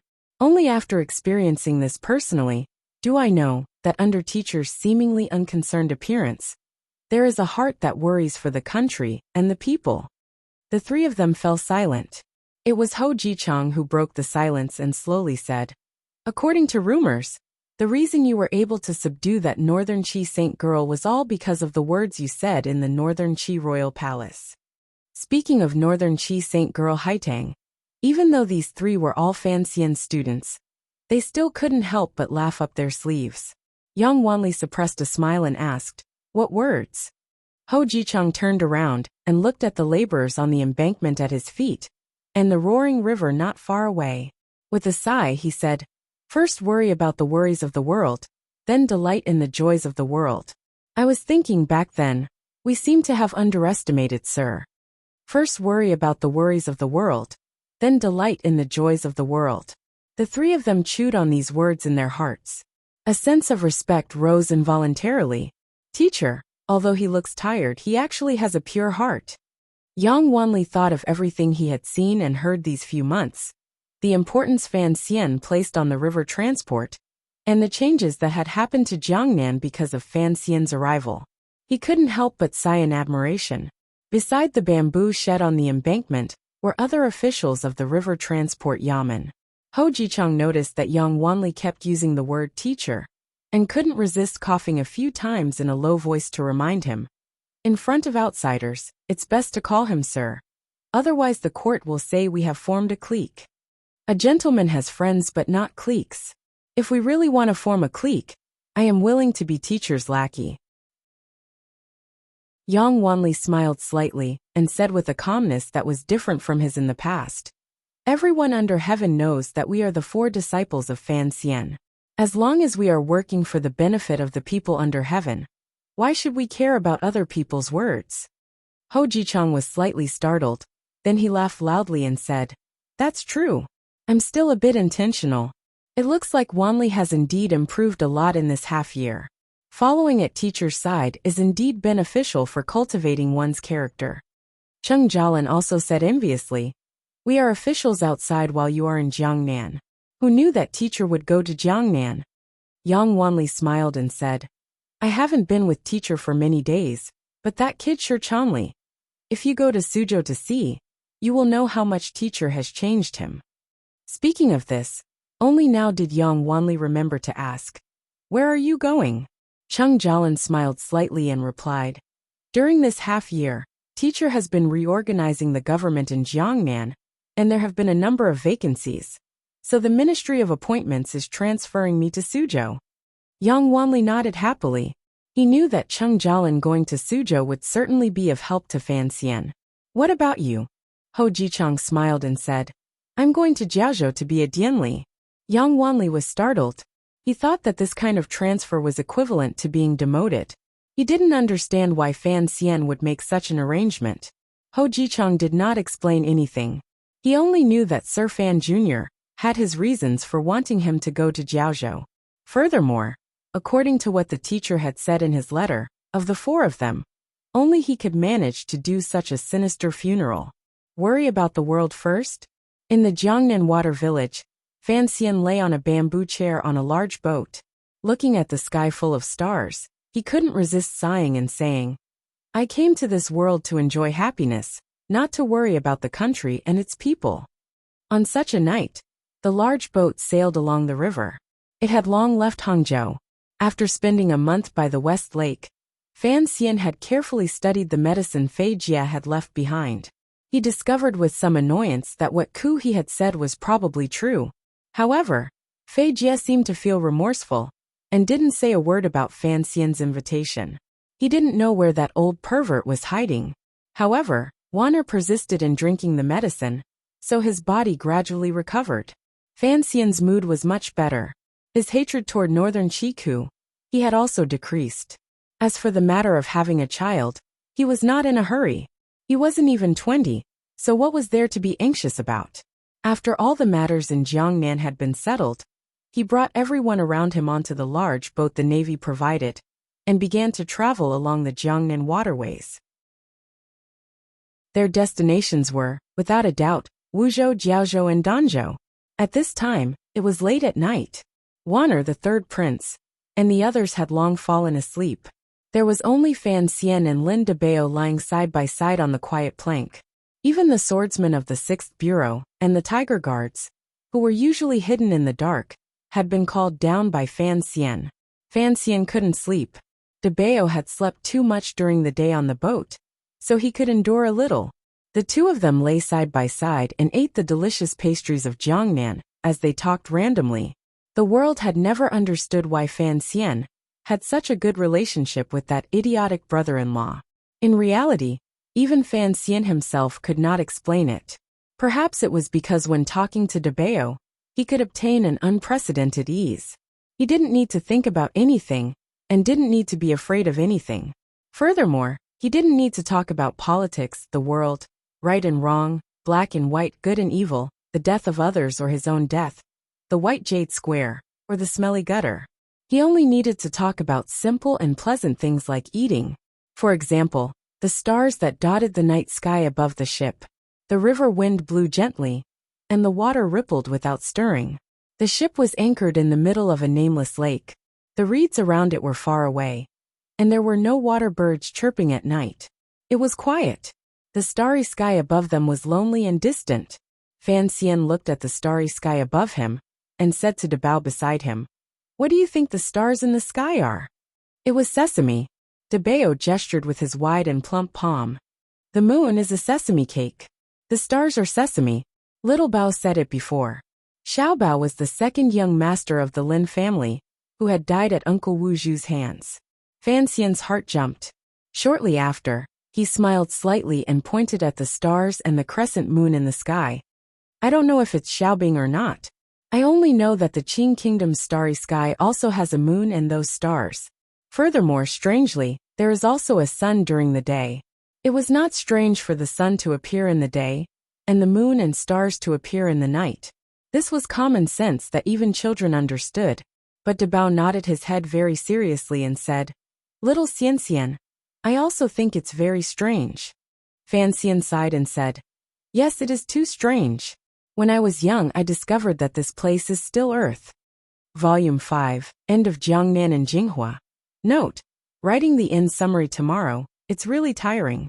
I wish everyone a happy new year, even though it's a bit late. To be continued.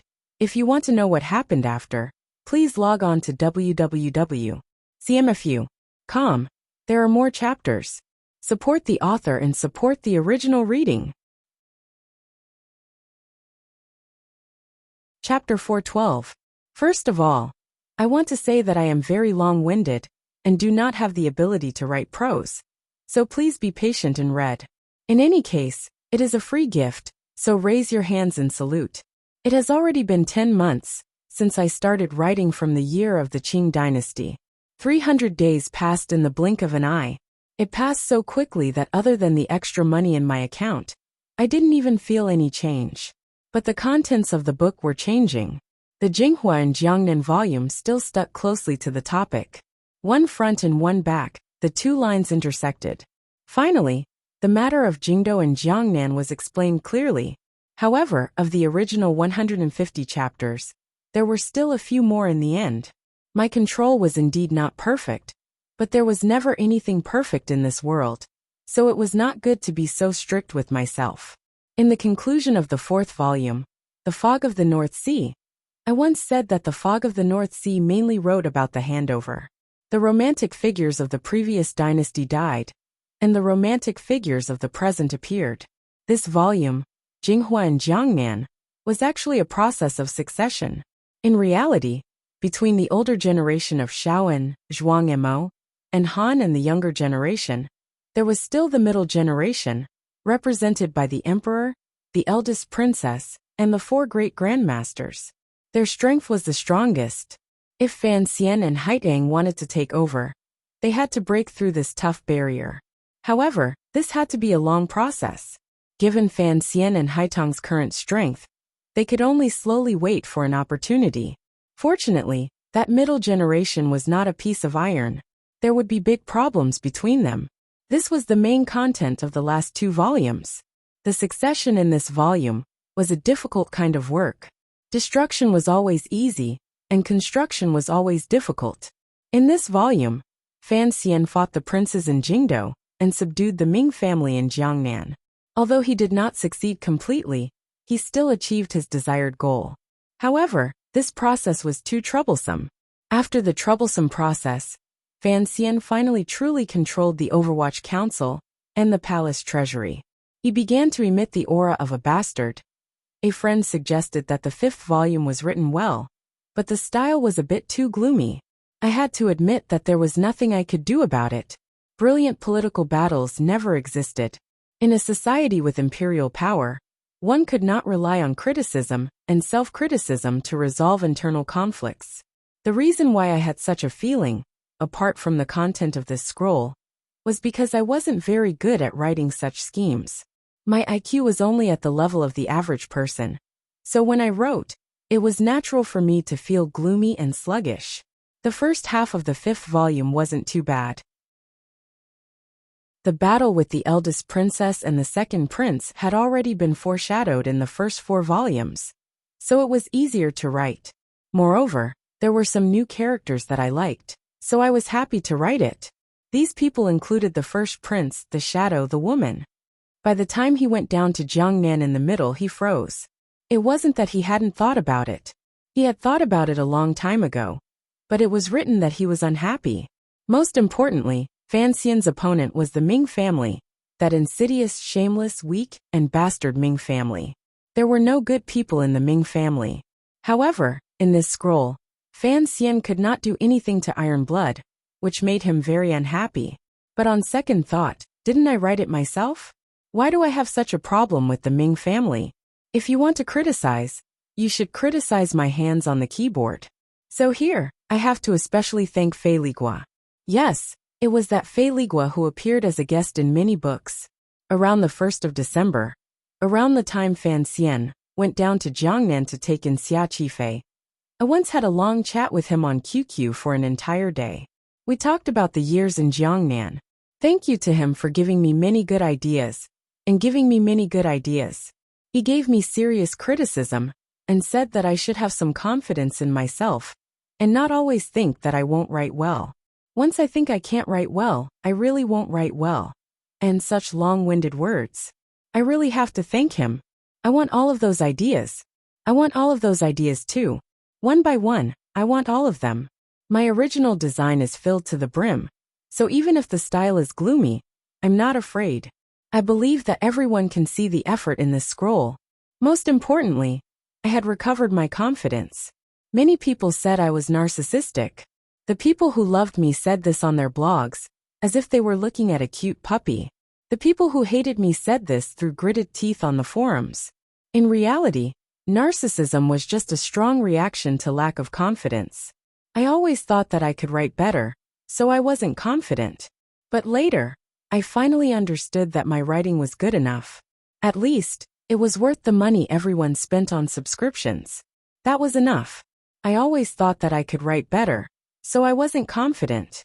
But later, I finally understood that my writing was good enough. At least, it was worth the money everyone spent on subscriptions. That was enough. At the same time, I had to thank those readers on QQ, who generously gave suggestions. Huahua, Pillow, and especially the one with the evil smile on his face who strongly urged me to use Wang Cheng's cameo. There were also a few people whose names I had suddenly forgotten. Plum Blossom, Sarawi, I won't be listed. Thanks to all the TV. The 5th volume, Beijing Jiangnan. What I liked the most were the occasional chapters in the first half of the novel. For example, listening to the wind and rain in a small building, or an assassination in a rainy day. Although the things I wrote were very intense, they were full of spirit. Not only did I write the feeling of the picture, but I also wrote the texture. Also, the second half of the plot was interlocking. The rhythm was appropriate, and the foreshadowing could be caught. This wasn't narcissism. It was a kind of self-comparison. I had written novels for more than 6 years, but it was rare to write such solid words. This was really a kind of improvement for me. Other than the major channels, what else was important in the 5th volume? I thought it was nothing more than the women by Fan Xian's side. There was no need to mention this. I also didn't like to use the phrase, take what you want. Cece was taken but Haitang was? I always felt that Fan Xian was taken by Haitang. Wanner would have children, Haitang wouldn't marry anyone else, and Ruoroa would finish her studies and return to the country. This wasn't a promise I made, but I was willing to write it that way. Later there was something more fun. Just thinking about it made it fun. That was why the next volume was called Pleasure Before the Palace. Pleasure. That should be the meaning of the word, but it actually had 3 layers of meaning. After I finished writing it, everyone would understand. It was quite fun. However, No matter how fun it was, people would still die. In this new volume, I will definitely be able to write a good scene. I hope everyone will be satisfied. I will try my best, but there are times when I'm at my limit. Perhaps some of the chapters aren't that good. Please be understanding, I will try my best. Alright, the summary of the 5th volume ends here. Now let's talk about the past year 2007. In the past year, a few of my relatives left. It was a very difficult thing to bear. Other than that, it was tiring. I started writing the year of the celebration of the Lunar New Year in May until today. I hadn't rested, not even for a day. Although I went to Beijing to attend the award ceremony in July, and didn't write for a few days. Those days were also very tiring. Although I didn't write for 10 days during the New Year, it was actually more tiring than writing. I'll talk about it later. Other than typing, there was more typing every day. This kind of life is really not that smooth, so I really admire those writers who work every day for several years. I only persisted for half a year, and I can't take it anymore. When I was writing Suzaku, when I was writing crazily, I would still take a day off every week. But now even that day has been thrown away. Why do I have to make myself so tired? There were 3 reasons. First, everyone was waiting to see. Second, I could earn money. Third, I knew that I was a lazy person. As long as I rested for a day, it would become a habit. It would be hard for me to wind myself up again. That was why I didn't dare to relax. And the reason why I can persist, other than the first 2 reasons mentioned above, is naturally because I like to write. I really like to write. When I write proudly, I will really slap the table and shout good. Sigh, it seems that this proves that I'm narcissistic. Then let's not talk about it. In the past year, other than being sad and tired a few times, everything was good. Very good, very good. There is nothing more to say. So, thank you everyone. Finally, I will tell the story of this trip back to my hometown. I originally wanted to write a mid-length story, but I found that I really didn't have the energy to do so. So I just casually said a few words. In the morning of the 29th, I took a bus and a boat back to the county town. In the afternoon, it was the big family reunion. There were 40 to 50 people. My cousins and nephews who haven't seen each other for a long time drank wine and congratulated each other. Some people shed tears during the dinner, very touched. On the 30th, I accompanied my aunt for the reunion, gentle and speechless. I drank more than 10 small cups of wuliangya, very happy. On my first trip back to the mountain village, I was very grateful for the government's life-saving project. They built a guardrail on the side of the mountain road. But there was no guardrail on the winding mountain road. My cousin's driving skills were not good, and she stalled on the slope, slid backwards, panicked, changed driver, succeeded. When I arrived at the mountain village, I felt a lot of emotions. In the 90s, my mother's hometown was ordered by my family to spend a summer here. I still remember the days when I was surrounded by green trees and big rocks. I took 3 little girls to climb the trees and fight. We played 6 decks of cards and performed in the dusk to see who could sing the most songs. At that time, I was 12 or 13, and it was my first time listening to Luodayo. The girls who were a few years younger than me didn't understand, so we competed in singing nursery rhymes and folk songs. That summer, the song I sang the most was, "Today is your birthday, my motherland." It seemed to be this name. When I arrived at the mountain village that day, I went to the trees and rocks that I used to climb. I brought my brother-in-law and niece, who had never been here before. Unfortunately, I only found the big rocks, and the trees seemed to have been cut down. I wanted to go to the house where my third uncle used to live, because I used to live in that house, and I always thought that house was the most beautiful villa in the mountain village. Unexpectedly, I didn't take a few steps before I heard a dog barking. I suddenly remembered that in 1990, I was also welcomed by 2 big yellow dogs on both sides of the road. I trembled as I entered the house, so I was scared. Unexpectedly, it was a black dog that looked like Chen Shuping.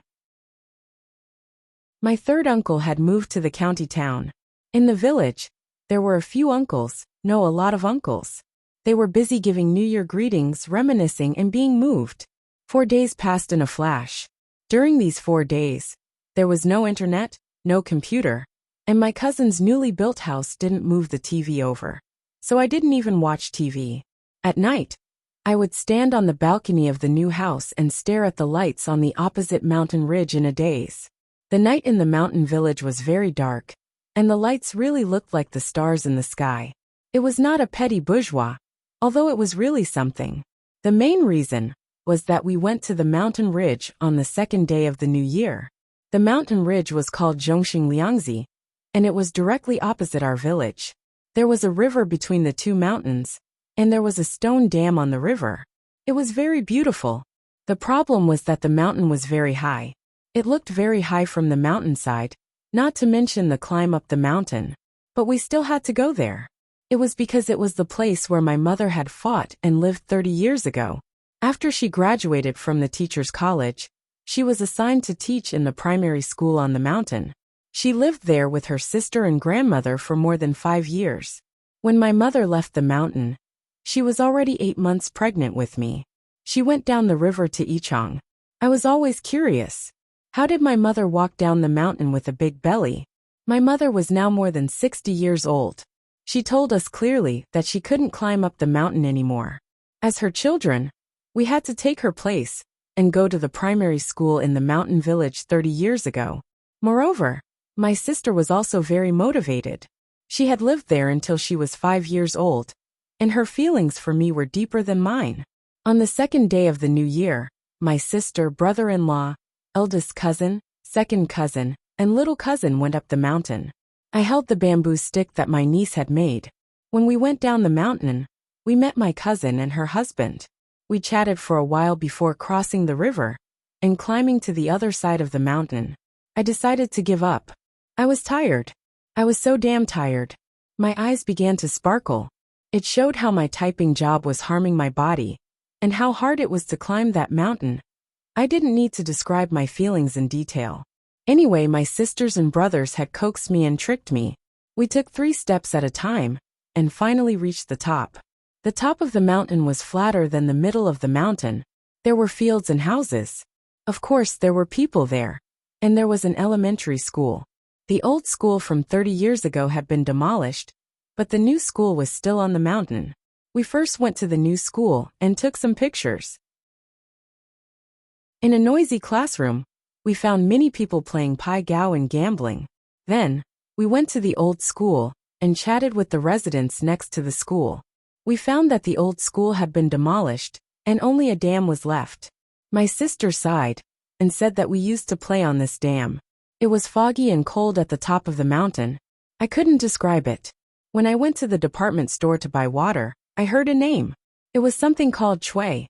I remembered it was my sister's playmate. I asked her and learned that she had married in Hubei. The most successful thing was that we found the home of one of my mother's good friends next to the old school. The poor auntie had moved to another place. We only saw her uncle and her son. The uncle didn't remember what had happened in the past. He only remembered his mother's and father's names. He also remembered that his father was a soldier. The auntie's son lived in the Chengdu Sports Institute. She gave us her phone number. We exchanged greetings and felt touched. Then, we went down the mountain and returned to the village. I told my mother the details and her phone number. A few days later, she contacted the auntie. We planned to have a good chat later. When we returned to the village, we met her eldest cousin's son and daughter. They were very sad. My eldest cousin was the sister I had mentioned in the article. She had passed away. All right, let's not talk about this anymore. Life in the village was good. My niece, brothers, and sisters had fun. I saw them playing landlord and climbing the mountain happily. It was like a pilgrimage. My sister told me that if I didn't climb up, I would regret it for the rest of my life. Now I believe it because I have climbed up. In the future, I will let my niece climb there again. My mother didn't have a good time on the mountain. However, she didn't tell me the details. Fortunately, there were many uncles who could help carry things up. She only told me that on the first day she brought her sister and grandmother to the elementary school. The wind was strong, and it was raining. The 3 women, old and young, hugged each other. Grandmother comforted my mother. "Daughter, don't be afraid." We left the village on the 4th day of Chinese New Year. On the 5th day, we went to warm up the son-in-law's house. Son-in-law was someone close to us. Now that we met across the yellow earth, We didn't feel as sad as when we first heard the news. It was more of a comfort. The younger generation was living well. After kowtowing and burning joss paper, we arranged the dishes and wine along the graveyard. We sat with the son-in-law, toasting and eating, as if we were going on an outing. When we went down the mountain, we saw those white banners. I didn't know if it was the name. All right, let's not talk about this anymore. In short, I went back to my hometown and found that the new town was very beautiful. My elders were healthy, my brothers and sisters were rich, and the younger generation was well behaved. I was very happy. All right, one last thing. On the 5th day of Chinese New Year, after drinking, we went to sing. One of the girls who had competed with me in the village was there. She had graduated from university several years ago and was working in Haitian. The well-behaved girls were picking songs, and the eldest girl was singing. I was drinking wine. When I heard the music, I almost spat it out. I looked at her dumbly. It's been 18 years, and you're still singing folk songs? Do you want to continue challenging me? To be continued. If you want to know what happened next, please visit www.cmfu.com. There are more chapters. Support the author and support the original reading. Chapter 413. Daoyutai. 10 years without going to the wild gull guess. White clouds come and go, green mountains remain, drinking to one's heart's content. Owing Izhou's talent. Offending Lu Ruan's drinking ban. Returning Li Du's poetry debt. Sourjai laughs at me. I laugh at Sourjai. Returning in the evening. The wild apes on West Lake Mountain mourn. In 20 years, how many romantic freaks, flowers wilting and flowers blooming. Gazing at the clouds, the platform for worshipping generals. Sleeves of the stars to pacify the country. Breaking the Yanyue bewitching stronghold. Sourjai laughs at me, I laugh at Sourjai. Yuan Zhang Kujio Hall. 2 poems of Sourjai rhymes as a note. The weather in Wuzhou was hot. Perhaps the little wild flowers in the corners of the streets knew their days were numbered, so they used all the strength in their bodies to angrily carry out their final bloom. The yellow color contrasted with the gray city walls, and appeared all the more eye-piercing. On the right side of the straight path next to the lake was a restaurant that had just been built in Wuzhou. It was the quietest and liveliest place to go. The so-called quietness and liveliness did not actually conflict. Quietness referred to the environment, while liveliness referred to the crowd. It was just past noon. The sun in the sky gave off a piercing light. The roasting hot air floated in the city and chased all the idlers into the restaurant. Behind the restaurant was a small lake that had just been opened. The wind from the lake poured in like a large fan produced by the palace treasury. However, it did not require manpower and could still bring a sense of coolness to the people in the restaurant. The green duckweed on the surface of the lake was very flourishing. It covered the surface of the water thickly, blocking out the sun and using its shadows to protect the fish in the water. Ever since Jingdo had an additional place called Baoyue Brothel, all the restaurants in the world seemed to have gone crazy overnight and learned this kind of arrangement. There was a lake behind the building and a courtyard by the lake. However, the buildings, lakes, and courtyards of Wuzhou actually all belonged to one person. For the people of Wuzhou, this person was like the quietness of the building, the duckweed on the lake, and the cool wind passing through the people. He was everywhere, protecting everything in Wuzhou. Wuzhou did not have a great shang, no great clan, no great army. There was only this person. Ever since 20 years ago, after this poor man had entered officialdom, his name had become the symbol of Wuzhou. As long as he was there, the days of the people of Wuzhou were good. Everyone had nostalgia for their hometown. Although everyone in the world thought that Sir was the most treacherous person in all of history, for Wuzhou, Sir was Wuzhou. Even in officialdom, people often abandoned the taboo name and directly called Sir Lin Wuzhou. Yes, the person we are talking about right now is the last Prime Minister of the Qing Kingdom, the former Prime Minister who now lives in retirement in Wuzhou, Lin Ruofu. Ever since Lin Ruofu had resigned and returned home, given his identity, he rarely came out to meet with the people of Wuzhou. Even the Zhizhou, who was as respectful as a grandson, and the governor, who carried out the etiquette of a disciple, did not have many opportunities to see his appearance. But his influence on Wuzhou City was still unparalleled. Putting aside influence, at least half of the businesses in Wuzhou City were surnamed Lin. Wuzhou City flourished because of his greed for the world. Thus, no matter what, the people of Wuzhou would not say a single bad word about Lin Ruofu, even those hot-blooded students. But the same could not be said for others. I will cry out for this injustice for the Ming family. In the restaurant, a man of about 30 said angrily. His brows were full of anger. No one knew what he did, but the sharpness in his words could not be hidden. Could it be that after forcing a life to die, the court will just find some salary and let it go? The influence of the Jiangnan matter was too great.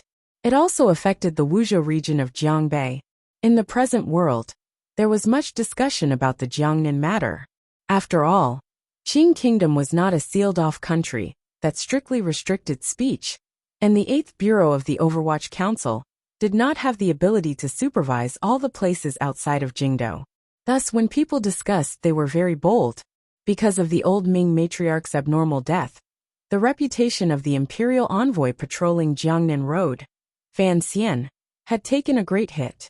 After a series of actions, the Ming family was already in a precarious position, further proving Fan Xian's ruthlessness.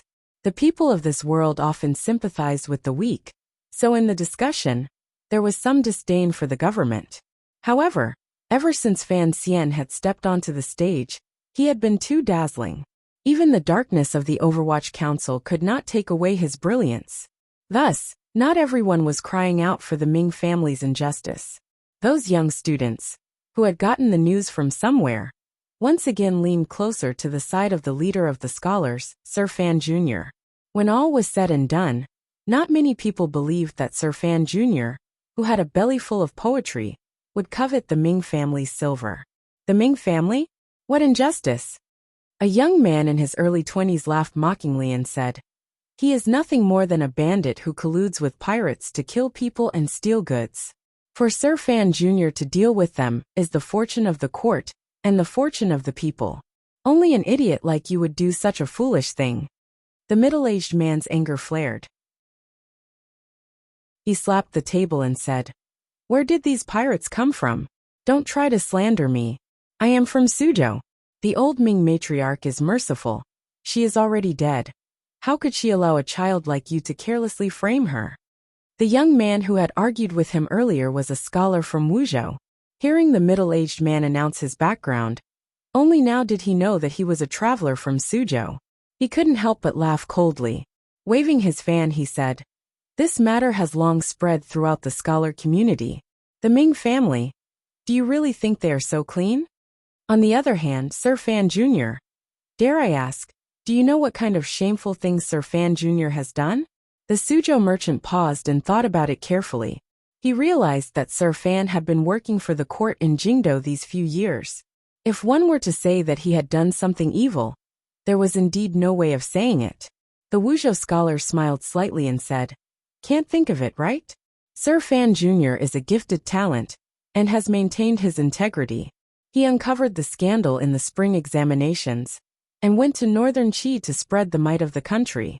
How could such a person compete with you, a stinky merchant for profit? That Ming family, if they hadn't done too many things in secret that angered both men and gods, how could they have provoked Sir Fan Jr. to act?" These words were actually a bit of sophistry, but it also made it impossible for the Suzhou merchant to refute. He could only hatefully say, "The Ming family colluded with pirates? Even the Jiangnan people don't know, yet you Wuzhou people know. Where are the pirates? How come the court hasn't caught them? If there really is a problem with the Ming family, the court should openly investigate the case. How can they use force to force people?" The two sides quarreled more and more fiercely. Their voices gradually grew louder, and their anger grew. Although the merchant had not run out of excuses, his face was already red. He stood up, rolled up his sleeves and prepared to fight. Fortunately, someone came up to stop him from the side, so the weak scholar did not lose out. However, no one noticed that during the process of stopping the fight, a few black feet seemed to have kicked the Suzhou merchant a few times, making him cry out repeatedly. Looking at this scene, The people in the restaurant were slightly surprised, particularly the travelers passing by Wuzhou. They were arguing about Sir Fan Jr.'s matter. But why did it seem like the Suzhou merchant had offended all of the people of Wuzhou? After watching for a while, these travelers felt their hearts grow colder. Even the waiter had gone up to kick him. Finally, someone could watch no longer. A delicate cry came from a table in the corner. "All of you stop!" The owner of the voice was a woman. She was dressed in tight, light yellow clothing that wrapped around her curvaceous body. At her waist was a long sword. It looked like she was a Jianghu figure. Her appearance was very delicate. When the people at her table heard this shout, they all cursed inwardly, thinking that their junior sister was going to cause trouble again. They looked at the master behind the table with some fear, and wanted to call the woman back. But they didn't expect that the woman would be so fast, and had already walked to the center of the building. The master of the group at the table had a calm expression. He was almost middle-aged. His energy was restrained all over his body, making it difficult to see how deep he was. He only shook his head with a slight headache. It seemed that he had no way of dealing with this girl. The few people who were in the middle of fighting saw a meddlesome person and dispersed, leaving the pitiful Suzhou merchant in the middle. After all, this woman had a sword by her side. Normal commoners would not want to provoke her. "Why are you hitting him?" The woman furrowed her brows and asked with a shout. The Wuzhou people in the restaurant smiled, and couldn't be bothered to pay attention to him. It was the scholar from earlier who smiled coldly and said, "Insulting an official of the court in public. Even if the officials are magnanimous, are we not allowed to hit him? Insulting an official of the court?" The young woman furrowed her brows in disgust and said, "What is so great about Fan Xian?" There was a clamor in the restaurant. Even if the Suzhou merchant had been disrespectful toward Fan Xian, hearing this woman shamelessly look down on Fan Xian, he couldn't help but be surprised. Who was Fan Xian? In this world, which young man could be more famous than him? How could this girl dare to speak like this? The Wuzhou scholar smiled coldly and said, "Sir Fan Jr. is indeed not that great. However, it is difficult to find someone more extraordinary than him in this world." The beautiful woman furrowed her brows, as if she felt that bullying these people was not much of an ability. She asked, "What does this have to do with you?" The Wuzhou scholar laughed slightly and said, "You don't understand? Sir Fan Jr. is the son-in-law of Wuzhou. This person dares to say bad things about our son-in-law in a Wuzhou restaurant. Don't you think he's asking for a beating?" The son-in-law of Wuzhou, Fan Xian, had married Lin Ruofu's daughter. Naturally, he had established a close and exceptionally strange relationship with Wuzhou, a place he had never been to before. After Prime Minister Lin had abdicated, Wuzhou had no one to speak for in Jingdou. The people were not many and somewhat angry. However, Fan Xian, the son-in-law, was so domineering. The people of Wuzhou also felt honored. How could they allow foreign travelers to talk about Fan Xian so wantonly? The beating the Suzhou merchant received was truly an unexpected calamity. Who told him to forget Sir Fan Jr.'s relationship with Wuzhou? The beautiful woman seemed to hate hearing Fan Xian's name. The corners of her lips twitched slightly, revealing a glimmer of mockery. "So what? I don't see him being presumptuous in Northern Qi. So he is just relying on his father-in-law's prestige, and hiding in Wuzhou like a turtle." So the people at this table were Northern Qi people. Although the Qing kingdom and Northern Qi had long restored diplomatic relations, the two countries were connected through marriage, and with the matter of Ku He taking a disciple, they were, after all, old enemies of decades. The hatred between the people of the two countries had not decreased much. At this moment, when they heard the woman reveal her identity, everyone in the building revealed expressions of alarm and fear. Even the Suzhou merchant who had been beaten felt unlucky and spat on the floor. Without saying a word of thanks to his benefactor, he turned around and went downstairs. The beautiful woman was of noble birth, and her teacher was a leading existence in the world. Since childhood, she had never received so many supercilious looks. Her mood immediately became terrible. It was at this moment that the Wuzhou scholar cursed angrily. "If Sir Fan Jr. is a turtle, then what is your Northern Qi saint girl?" The restaurant immediately quieted down. It was so quiet that even the movement of the hair, next to the beautiful woman's angry face could be heard. The Northern Chi woman's expression became cold. A glimmer of coldness flashed through her eyes. It was as if she had been truly angered by these words. Her fingers slowly pressed against the hilt of the sword at her waist. A wave of sword intent forced out, and immediately froze the cool breeze in the restaurant where it was. Such a mysterious realm. How could a normal person stand against it? The Wuzhou scholar only felt his legs weaken. With a face full of shock, he was about to kneel to the ground. At the table, the teacher of the Northern Chi woman, a middle-aged man with a solemn expression, shook his head in disapproval and said, "Don't hurt people." The Northern Chi woman hatefully let go of the hilt of her sword, but her expression flickered. She struck out with her palm.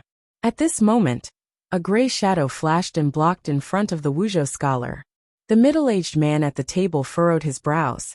The beautiful woman had struck out with her palm long ago, and could not pull it back. It crashed forcefully into a hard object. She gave a muffled grunt, and felt a powerful force coming from the other person's body. She was not a match at all. Her chest felt heavy, and she was shaken back a number of steps. The newcomer was dressed in gray. One hand steadily blocked in front of his body. Between his thumb and index finger was a long knife. The tip of the knife was resting on the floor. He had used this knife to block the beautiful woman's faintly discernible palm. The beautiful woman looked at the strange knife in the gray-clothed man's hand, and his expressionless face. She huffed coldly. She knew she was not a match for him, but she was not very afraid.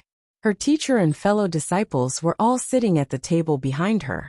In the entire Qing kingdom, as long as Yi Luyan did not come, who could do anything to her? However, she was not willing to take the loss of this palm. Gritting her teeth, she flipped her wrist and pulled out the thin sword at her waist. The sword flashed and she prepared to attack. "Come back." The middle-aged man at the table behind her spoke slowly.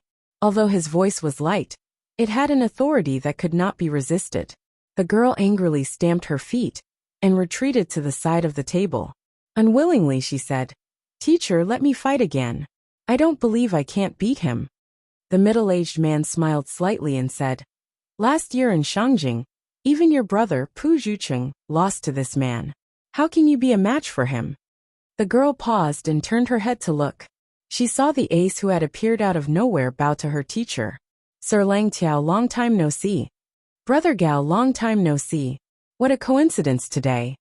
The middle-aged man at the table was the first disciple of the Northern Qi imperial advisor Ku He, the foremost ace in the palace, and Haiteng Duodwa's brother disciple, Sir Lang Tiao. The gray-clothed man who had saved the Wuzhou scholar's life earlier and held a long knife was Fan Xian's personal Tiger Guard leader. Gao de coincidence? The two sides had suddenly met in Wuzhou. It was not something that could be explained with the word coincidence. Lang Tiao gazed at Gao De and smiled slightly. "He still won't see me?"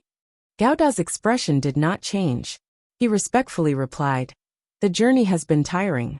The mistress is resting quietly. The young master does not have time." The girl watched curiously as her teacher spoke to this person. Only now did she know that her teacher knew this person. However, she had always been cultivating in the mountains, and did not know what had happened in Northern Qi. Thus, she had not guessed Gao Da's identity. Even this trip to Jiangnan was her own decision. She had no idea of her teacher's true plan. Lang Tiao slowly lowered his head. His two fingers gently gripped the wine cup. In a quiet voice he said, "Please help me bring a message. This matter cannot be dragged on like this. We Northern Qi people have our own pride."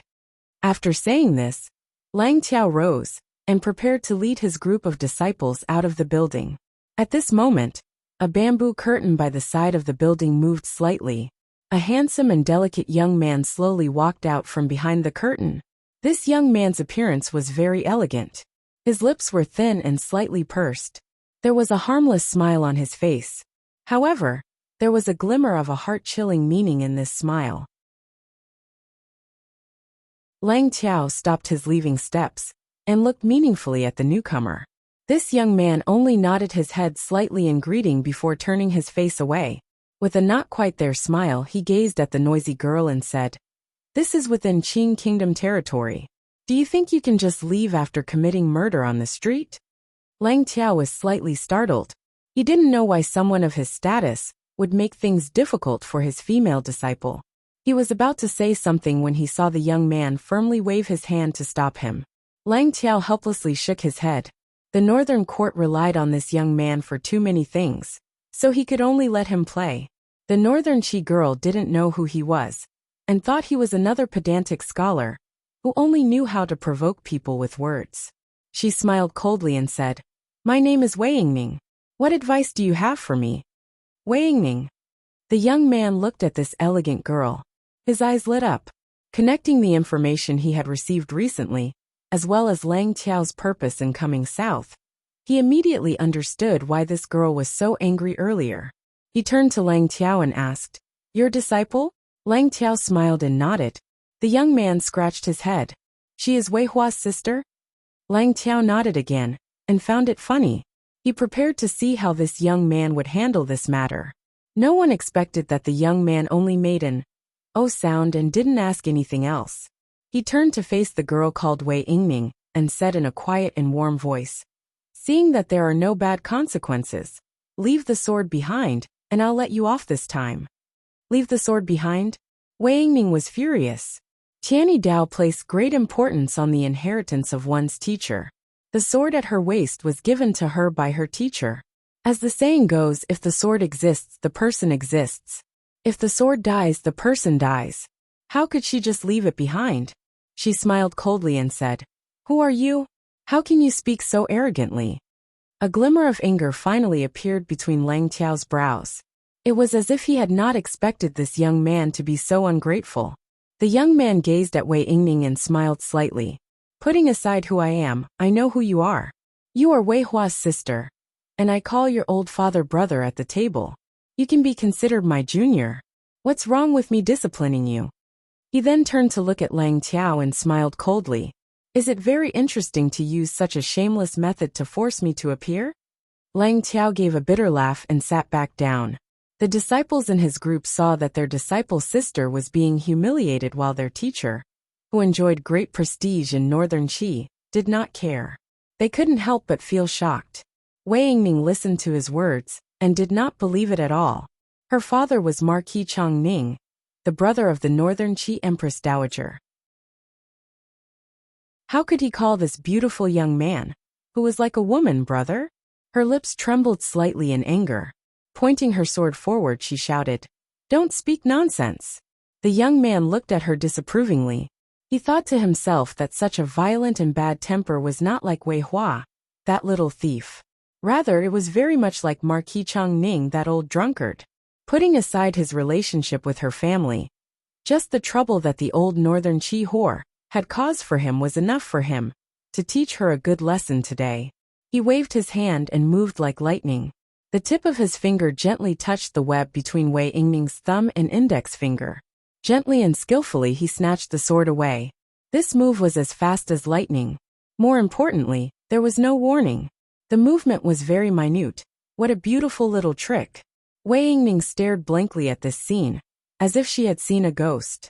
She was so frightened that she opened her mouth wide, unable to speak. The young man slowly stroked the surface of the sword and said in admiration, "It is indeed a good sword. Wei Hua, that brat, has taken all the money I gave him, and put it into his own manor. Yet, he still has the nerve to steal my wife." Wei Yingning's chest tightened. She realized that she was truly stupid. It was only now that she recognized the other person's identity. Her brother was the commander of the Northern Qi Brocade Guard. He was a person feared by everyone. In this entire world, other than the emperor, probably only that person dared to speak so disdainfully. The young man gently flicked the back of the sword. Looking at her with furrowed brows, he said, "My sister is your disciple aunt. My fiancé is your aunt master. No matter how you look at it, you are my junior. Is there a problem with me teaching you a lesson?" Tianyi Dao was indeed particular about this. Wei Yingning had nothing to say. She only thought of the despicable young man in front of her taking liberties with duo, and humiliating her Wei manner. Her face flushed red with anger. "Correct, I am the son-in-law of Wuzhou," Fan Xian said with a slight smile. Fan Xian smiled slightly and said, "I know why you have come, but give up. Tell Wei Hua to also give up. More accurately, tell your Empress Dowager to give up. In a few days, in the end, you will also have to call me son-in-law." After saying this, he crumpled the sword in his hand into a ball of scrap metal and threw it back. The state of the first part of the paper is a bit bad, because I wrote the summary too happily. I wrote a 5,000-word summary. It's useless now. If you want to see the summary, please look at the previous chapter. I wrote it very happily. It's free, it's free. To be continued. If you want to know what happens next, please go to www.cmfu.com. There are more chapters. Support the author. Support the original reading. Chapter 414. It was said that Fan Xian and his group had long left Hangzhou and had been in Wuzhou for almost half a month. However, other than reporting this matter to the emperor, it was not revealed, so the people of Wuzhou did not know of this matter. However, there were no absolute secrets in this world, particularly something like returning home to visit relatives. It was impossible to hide it from everyone. Thus, it was not difficult to imagine that the head disciple of the Northern Qi imperial advisor, the foremost ace in the palace, Sir Lang Tiao, knew of Fan Xian's whereabouts. Lang Tiao's trip to the south touched upon an unusually interesting problem. Starting from the spring of the 6th year of the Qing calendar, the Northern Qi saint girl Haiding Duoduo came to Jiangnan alone and met with Fan Xian. The story of these few months had long spread throughout the north and south of the Yangtze River. Under Fan Xian's purposeful arrangements and the spread of rumors, everyone believed that there was an indescribable, ambiguous, and warm relationship between the imperial envoy of the Qing court and the Northern Qi saint girl Haitang. Just like how Fan Xian and Haitang were worried about on that bed and under that large blanket, such a romantic story between a man and a woman tugged at the hearts of too many people. The Qing kingdom had yet to react, but Northern Qi could not hold it in. Haitang was Ku Hi's favorite disciple, the disciple aunt closest to the Northern Qi emperor, and the Northern Qi Empress Dowager's favorite junior. Such an outstanding woman, such a Tianmai being responsible for raising the spirits of the Northern Qi people and raising the morale of the entire country, was rumored to be marrying into the Qing kingdom. This reality made the Northern Qi people angry, and also made the Northern Qi royal family anxious. Furthermore, those in high positions knew of Fan Xian's position in the Qing kingdom. They also knew of the dishonorable role Fan Xian had played in that matter. The Northern Qi emperor greatly admired Fan Xian. He was at the very least a fan of the story of the stone. Although the Empress Dowager was young, her personality was stubborn. She would not allow this matter to happen. On the issue of Shenzhong, Shang Shanhu, and the issue of the provost of the Brocade Guard, the young emperor of Northern Qi had successfully forced his mother to make concessions. However, on this matter of marriage and face, the Northern Qi Empress Dowager's words were still very powerful. It was impossible for the young emperor of Northern Qi to forcefully hold on. Furthermore, in that deep abyss of thought, the Northern Qi emperor did not necessarily want Haitang to marry into the Fan manor. First, it was the problem of the several million taels of silver. Second, it was the problem of the young emperor's mind. Therefore, the little emperor remained silent on this issue, and the one in charge was the Empress Dowager. The Empress Dowager's opinion was very simple. How could a proper saintess of a country be dragged into those filthy rumors and unable to extricate herself? How could her most beloved Duo be married to that scoundrel Fan Xian without any status? Thus, she had sent out a group of people led by Lang Tiao to invite Haitang back to Northern Qi. At the same time, she had arranged a seemingly well-matched marriage for Haitang. In any case, no matter what, he could not let Haitang marry Fan Xian. This was the thought of all of Northern Qi. Concerning Haitang's marriage, the Empress Dowager had arranged it to the son of Marquis Ning, her own nephew, Sir Wei Hua, the head of the Brocade Guard. The two of them were close in age. Wei Hua was indeed a capable official with a high status. He was indeed a good match. However, Wei Hua was not an idiot. First, he did not want to marry a woman more powerful than him into the family. Second, He did not want to offend Fan Xian on this issue. Everyone knew that Fan Xian had inherited one of Chen Pingping's quirks. It was to absolutely shield and hold grudges. Stealing someone's wife. What kind of grudge was that? Each time Wei Hua thought of what Fan Xian had done in northern Qi, even though he was surrounded by brocade guards, his heart still felt cold. Regardless of whether or not Wei Hua wanted to marry, he did not have the courage to disobey the Empress Dowager's edict. He could only use the brocade guard's secret letter to send to the Overwatch Council in the south to explain the matter to Fan Xian. At the same time, he reminded Fan Xian of this matter and rushed to remove himself from it. However, the people heading south still came. There was the stubborn Lang Tiao, as well as Lang Tiao's female disciple, Wei Hua's sister Wei Yingming. Wei Yingming liked Haitang, just like all the women in northern Qi. She had always thought that the commissioner of the Overwatch Council in the south had used some shameful trick to keep Haitang in Suzhou. When she found out that the Empress Dowager had ordered Haitang to become her sister-in-law, she was the happiest person. Thus, after coming to Qing Kingdom, she became the angriest person. Looking at it from another angle, the things Fan Xian had done and said were an intolerable humiliation to Haitang's future husband's family, the Chang Mingho manor. That was why Wei Yingming was so impulsive. She was impulsive, but that did not mean her teacher, Lang Tiao, would also be impulsive. Lang Tiao was Ku He's first disciple, and one of the most powerful figures in the world. Of course, he knew why the Empress Dowager had sent them on a diplomatic mission to the South Kingdom. After passing Wudu, they headed south but stopped in Wuzhou. They did not go straight to Suzhou to bring Haitang back home. Whether or not Haitang returned was not only Haitang's business, it was also the business of the young man in front of him. Lang Tiao looked at Fan Xian's delicate and peerless face and couldn't resist letting out a sigh. If they went to Suzhou to bring Haitang back home, regardless of whether she was willing or not, without Fan Xian's permission, a grudge would certainly be formed. Everyone under heaven knew that Sir Fan Jr. of the South Kingdom and Northern Qi's Saint Girl Haitang were a match made in heaven.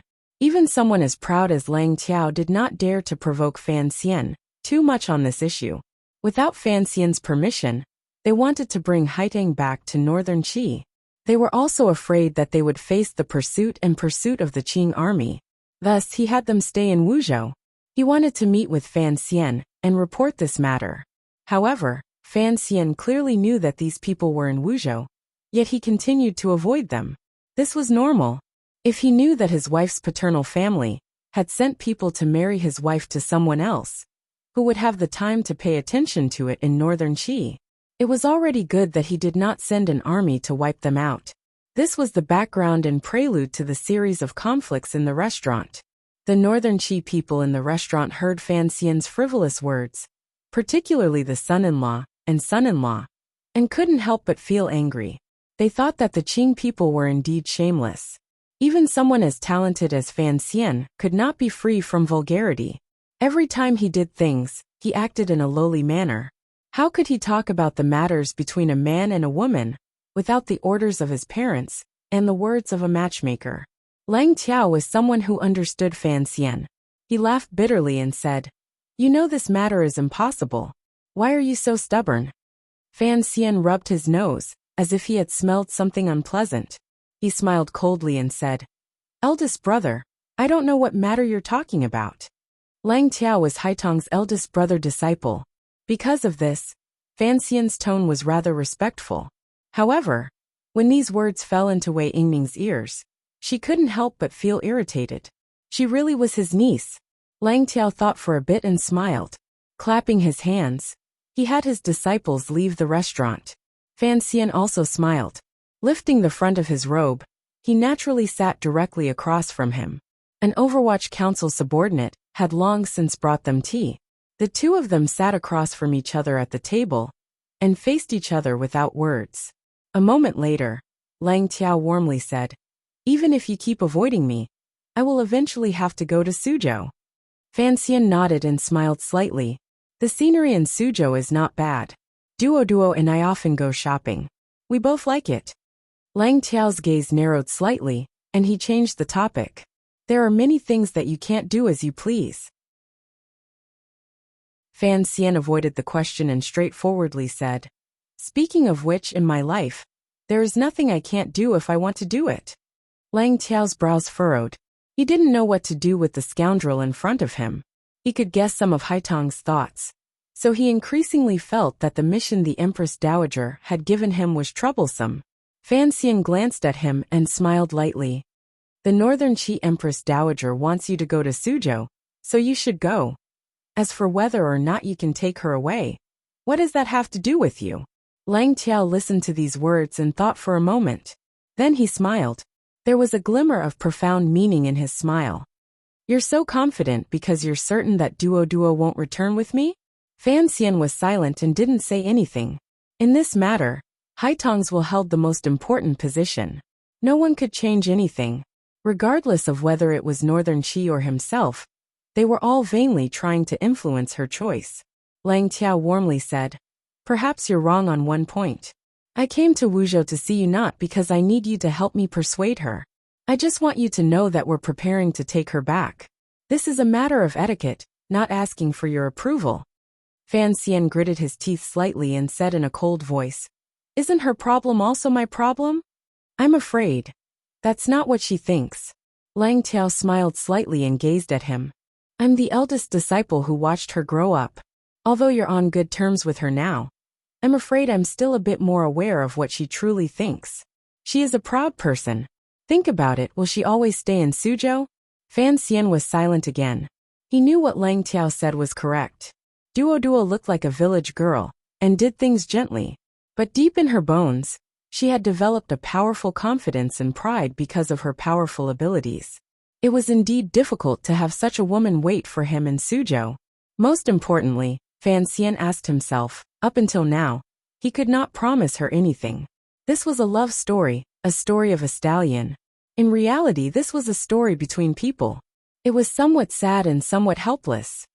She is a person of Northern Qi. Lang Tiao stared into Fan Xian's eyes and quietly said, This is not a concept forced on her by anyone. It is an understanding formed since her youth. When her own path conflicts with the interests of the court and the people, you should be able to guess what she will choose. Fan Xian suddenly opened his mouth and furrowed his brows. When have you ever respected her opinion? That's not right. Lang Tiao straightforwardly refuted. It's just that, you've always influenced her opinion. Fan Xian was slightly angry. He slapped the table and said, You people are also unreasonable. Lang Tiao looked at him and didn't say anything. After a long time, he finally broke the silence and smiled coldly. What can you give my sister disciple? I don't care what the Empress Dowager thinks, or what teacher thinks. If you can marry her, I will stand on your side. His words were powerful and resonant, and no one dared to doubt his words. Fan Xian replied, I have worked so hard to create this situation for the sake of marrying her in the future. Lang Tiao gave a not quite there smile and said, How are you going to marry her? Divorce your current wife? This was Wuzhou, Lin Ruofu's home. Fan Xian was Wuzhou's son-in-law, Wan'er's home. Regardless of whether it was Lin Wan'er or Haitang, they could not be someone's concubine. Regarding this problem, Fan Xian himself had no solution. A long time ago, he had once ridiculed the eldest princess, and thought that her vision was limited because she had a butt. Only now did he sadly discover that he also had his own limitations. He was not as good as Yi Qingmei, not as good as his mother. He was sitting on his butt in this world, but he temporarily had no way to break through the world's resistance. Looking at Fan Xian's expression, Lang Tiao smiled faintly. Coming to Wuzhou is just out of courtesy to let you know. After all, in the Qing kingdom, you are the closest to us. It is not good to hide these things from you. To tell you the truth, if we go to Suzhou, Duo will certainly come with us. Fan Xian was silent, thinking of Duoduo's nature and nature. He knew that Lang Tiao's words were correct. Duo was too smart, so she was too stupid, too merciful, and so she was too cruel to herself. You should go to Suzhou. Fan Xian didn't know if he had thought through something, or not, as he spoke with a slight smile. At this moment, it was Lang Tiao who froze. Fan Xian warmly said, I've thought it through. It's never good to be too selfish in this matter. It's also not good to have her bear the pressure of a country.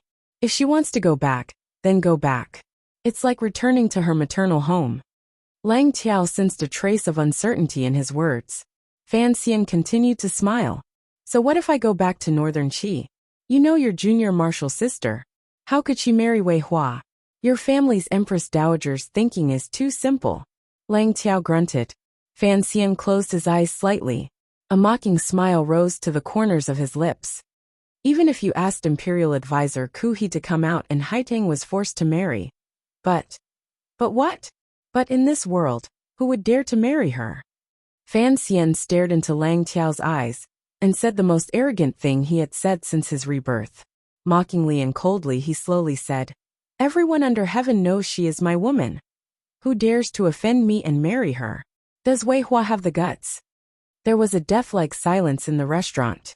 A gentle breeze blew in from outside the restaurant, blowing at the sweat on the two of them. Lang Tiao was silent for a moment. He sensed the intention to destroy indiscriminately in Fan Xian's words, and couldn't resist laughing. I really don't understand you. Why must you make this matter so terrifying? Fan Xian shook his head and said, There are many things that you see as small, but in my eyes, they are very big. Lang Tiao was silent again. After a long time he forced a smile and said, What a naughty joke. It was indeed a naughty joke. The two of them had not been talking about anything else. It had only involved the matter of that woman. Lang Tiao looked at Fan Xian's calm eyes and smiled lightly. To discuss such a matter in Wuzhou, are you not afraid that Prime Minister Lin will feel uncomfortable, and that the princess will not be happy? The reason why Lang Tiao dared to use words to block him earlier was because he was relying on this point. He was certain that Fan Xian would not dare to confidently say certain things. Fan Xian was slightly startled and ignored him. He only smiled coldly and said, We've already met today. Why aren't you going to Suzhou? Do you want me to go with you? Lang Tiao also ignored these words. Suddenly his mind wandered. Warmly he asked, There is something I want to ask. Last year in front of the stone wall in Shi Mountain, was that black-clothed man yours? These words had come too suddenly, so Fan Xian was unable to react. However, the training he had received from a young age was very solid. Astonishment appeared on his face and he replied, What black-clothed man? As for the matters of Shi Mountain, Shao'an, and the temple, Fan Xian had long come clean to Haitang. From Haitang's mouth, he knew that Imperial Advisor Ku He had long discovered the problem. However, this kind of thing could not be admitted even if he was beaten to death. He would hold on for as long as he could. Fan Xian trusted Haitang. She would certainly not betray him on such an important matter. As expected, Lang Tiao did not ask further.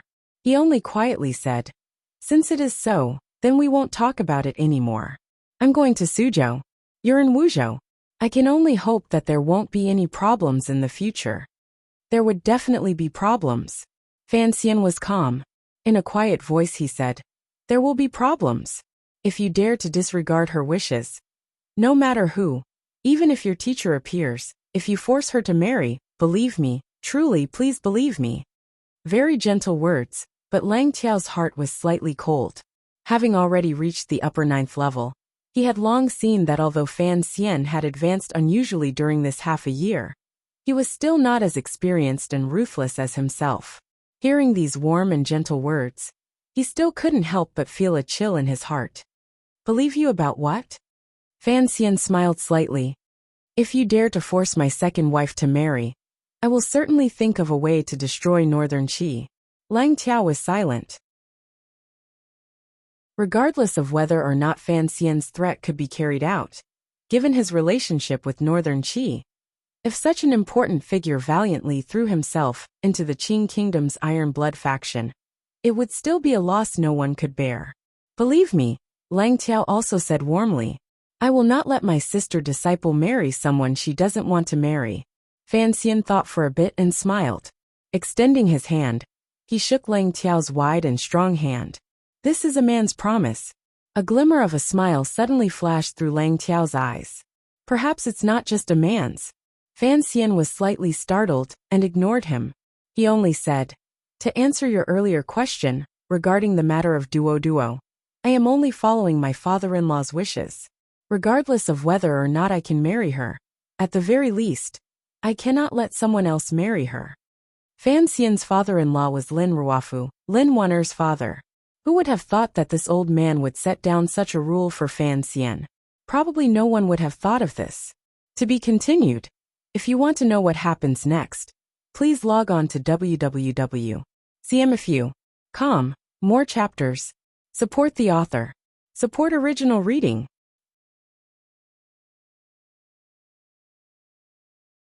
Chapter 415. Lang Tiao paused. He had thought that no matter how shameless and lowly Fan Xian was in choosing Wu Zhou to negotiate, he would have to consider the Lin family's face.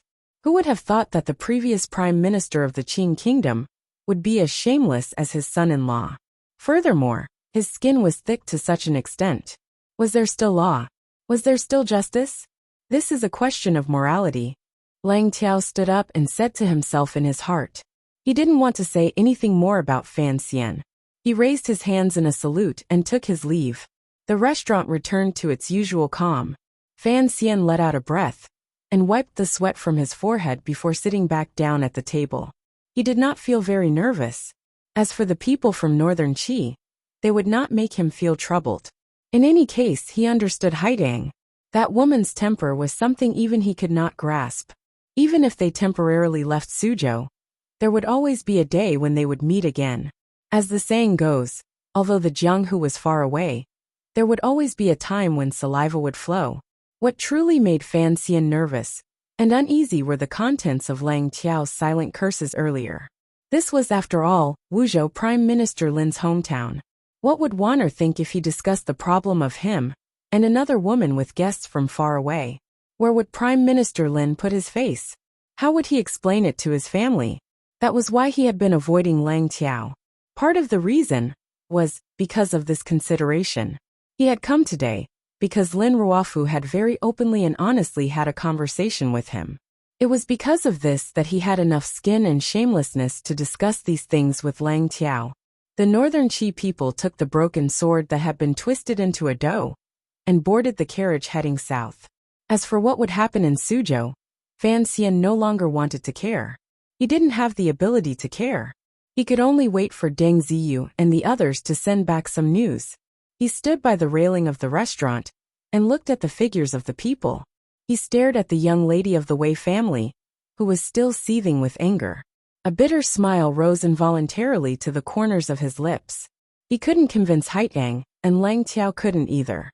However, he wasn't sure whether or not he would appear. Duo was a noble person who was willing to control her own life. This was a very special point.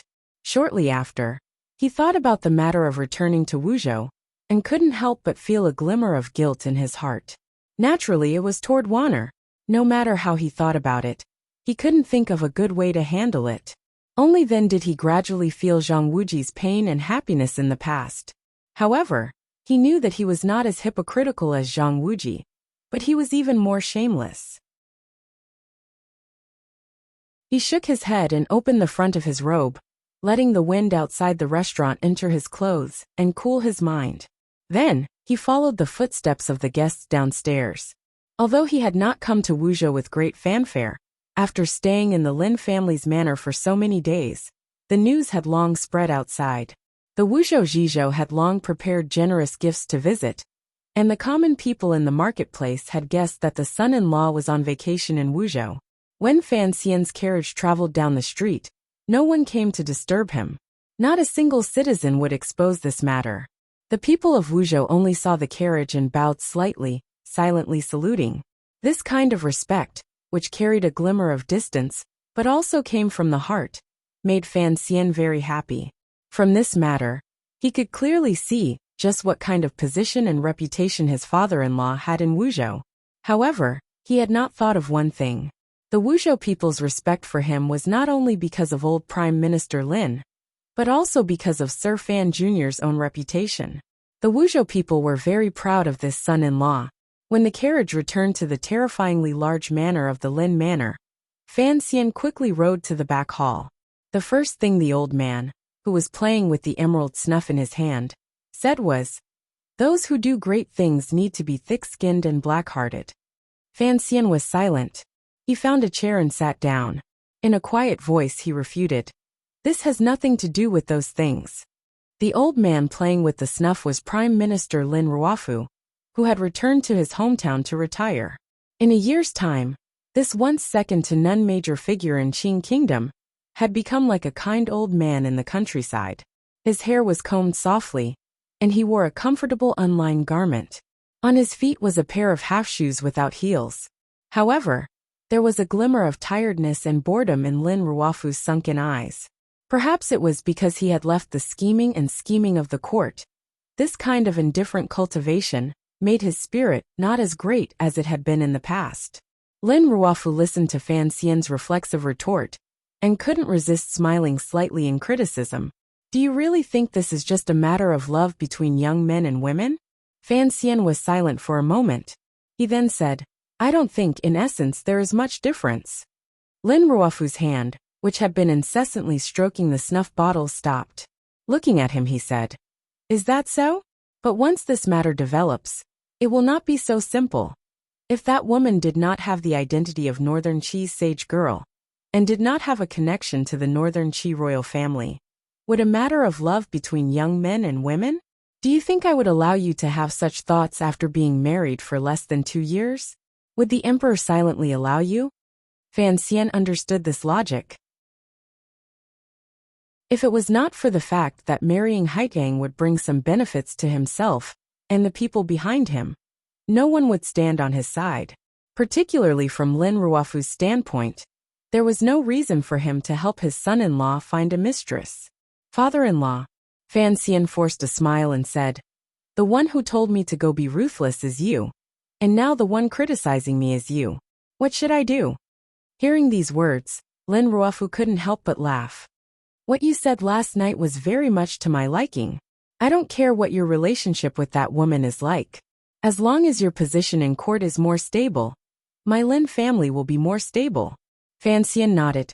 With Haitang, a great aid from the outside world, his position in the Qing kingdom would also be much more stable. However, in some areas he was indeed a cold and emotionless person.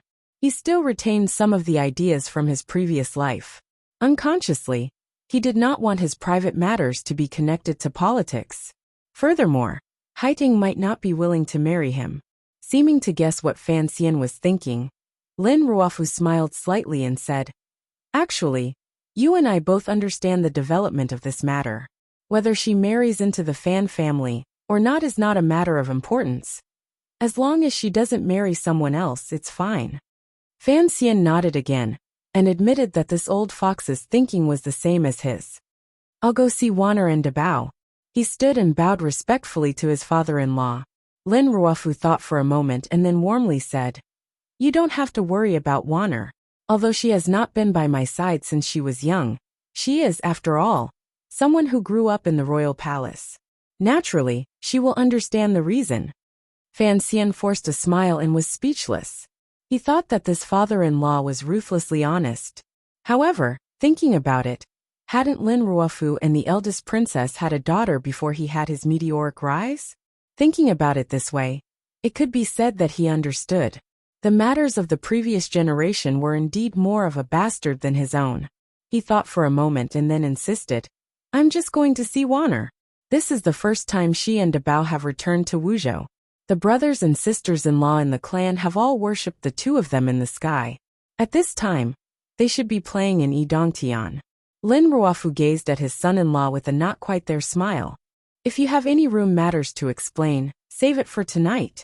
Fan Xian angrily scratched his head. "Do you know why I agreed to betroth Wanner to you?" Although Fan Xian guessed a little, he still continued to shake his slightly swollen head. Lin Ruofu slowly placed the snuff box on the table and said, "When the emperor first intended to betroth Wanner to you, it was something that happened in the 2nd year of the 1st year of the Qing calendar. At the time, Chen Piping was opposed and strongly opposed. I sensed that there was something fishy about this matter." Fan Xian thought, "What does Chen Pingping's opposition have to do with your opposition?" Lin Ruofu answered his question. "Of all the civil and military officials in the court, There are only 3 people I fear. Which 3? One is your father, one is the old cripple Chun, and the old master of the Qin family. Fan Xian thought about it carefully. Chen Pingping controlled the Overwatch Council. Other than the Prime Minister, he had the most power in the hands of all the officials in the court. Furthermore, the secret power he controlled was very strong. Naturally, he was something that Lin Ruofu feared back then. Although the old master of the Qin family was old and rarely went to court, he was, after all, the head of the Bureau of Military Affairs. He was the #1 figure in the military, and a super-level official. His students and old friends were all over the military, so he had to receive Lin Ruofu's attention. However, the old master of the Qin family, back then, he was only an assistant minister of the Ministry of Revenue. How could Lin Ruofu regard him so highly? Lin Ruofu did not explain the question in his eyes. He continued in a quiet voice. Of these 3, I admire Chen Pingping's foresight the most. Thus, when he strongly opposed your marriage with Chen girl, at the time, this matter did not seem to have any obvious disadvantages. It was the same for either side. Thus, I knew that he must know some secrets that I did not grasp, so. The old man smiled slightly and said, I also opposed. Knowing that Wanner and his brother-in-law were traveling, Fan Xian knew that the work of holding up the grape trellises could only be done at night. Hearing his father-in-law's words, he knew that they were preparing to discuss court matters. Thus he sat up straight and listened carefully. Hearing this, he couldn't help but ask curiously, Then why did you agree later? I told you before, perhaps you've already forgotten. Lin Ruofu's smile couldn't help but carry a glimmer of vicissitudes. Gonger passed away. At my knees I only had to bow and Chun girl. At the time, the emperor had already revealed his intention to have me leave my post. I have been in court for many years. My reputation as a traitor was not for nothing. I don't know how many people I have offended. Because of my protection, my people have obtained great benefits in this world. After I pass away, who will protect them? Who will protect my Dabao? Lin Ruofu stared into his eyes and said, The day you gave me the snuff bottle, I was certain that you could do all of this. Thus I agreed to this matter. The exquisite snuff bottle, made of emerald, was sitting quietly on the wooden table beside Lin Ruofu. Fan Xian was silent for a moment. He then calmly and sincerely said, Don't worry, as long as I live, I won't let Wanner be wronged or Dabao be unhappy. Lin Ruofu nodded his head with gratification. He then sighed and said, Later, when your past came out, only then did I find out that you were Lady Ye's son. Then what else did I have to worry about? This slowly brought the topic in the direction Fan Xian needed, the direction that he had never been able to say aloud or ask others. I don't have any capable people in court, other than Ren Shaoan, Fan Xian said with a pained smile. Fan Xian smiled bitterly and said, On the surface, it looks like I can beat the second prince into a pulp. If that day really comes in the future, and I argue in court, I have no one to speak for me. Lin Ruofu clearly knew what he meant, but didn't point it out. On the contrary, he smiled and said, Lao Shu and Xiao Hu, the 2 most powerful scholars in the Hall of Governmental Affairs, both admire you. Are you still not satisfied? Fan Xian shook his head and said, Admiration cannot be eaten. When it comes to choosing sides, who can trust who? Lin Ruofu stared into Fan Xian's eyes and asked, You need people you can trust? Fan Xian did not deny this point. He chuckled like a greedy little bird with its mouth open and drooling, waiting for its elders to feed it. Lin Ruofu looked at his expression and couldn't resist chuckling. He immediately restrained his smile and calmly said, I won't give it to you. This answer surprised Fan Xian greatly. However, he knew that since Lin Ruofu had put his entire clan on his carriage, he had to give him some help. He would not let the horse run, and not let the horse eat grass. Naturally, he had his reasons for answering like this. As expected, Lin Ruofu warmly said, Are you curious? Ever since I left Jingdo, the court officials have been in chaos. Those who have thrown their lot with the second prince, and Yunrui, have thrown their lot with the Eastern Palace. There are still a large number of people standing obediently under the Hall of Governmental Affairs. Fan Xian furrowed his brows slightly. He had long discovered this phenomenon. The strange thing is, why is no one throwing their lot with you? Lin Ruofu gazed at him with a not quite there smile. You have long made a name for yourself among the scholars under heaven. Adding on Zhuang Mohan's gift, although you are a bit young, it is not impossible for you to openly become the leader of the scholars. Why?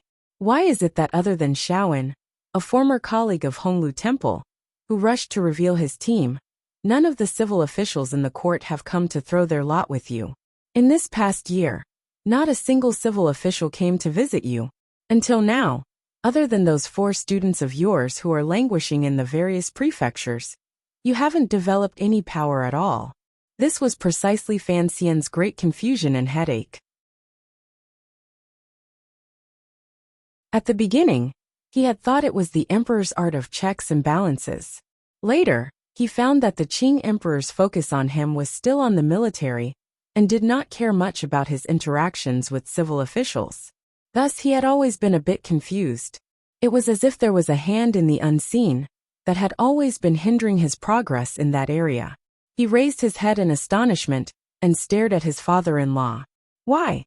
Now Fan Xian understood the reason it was like this. It was because his father-in-law, far away in Wuzhou, was using his remaining influence to prevent his former students from getting too close to him. The tallest tree in the forest will be destroyed by the wind. Lin Ruofu somewhat liked his son-in-law's cleverness and warmly said, Furthermore, this tree of yours has already grown too tall. You are even taller than those true princes. Correct, this matter was arranged by me. For now, I will not let you use those people that you think are useful in order to avoid attracting discussion in the palace.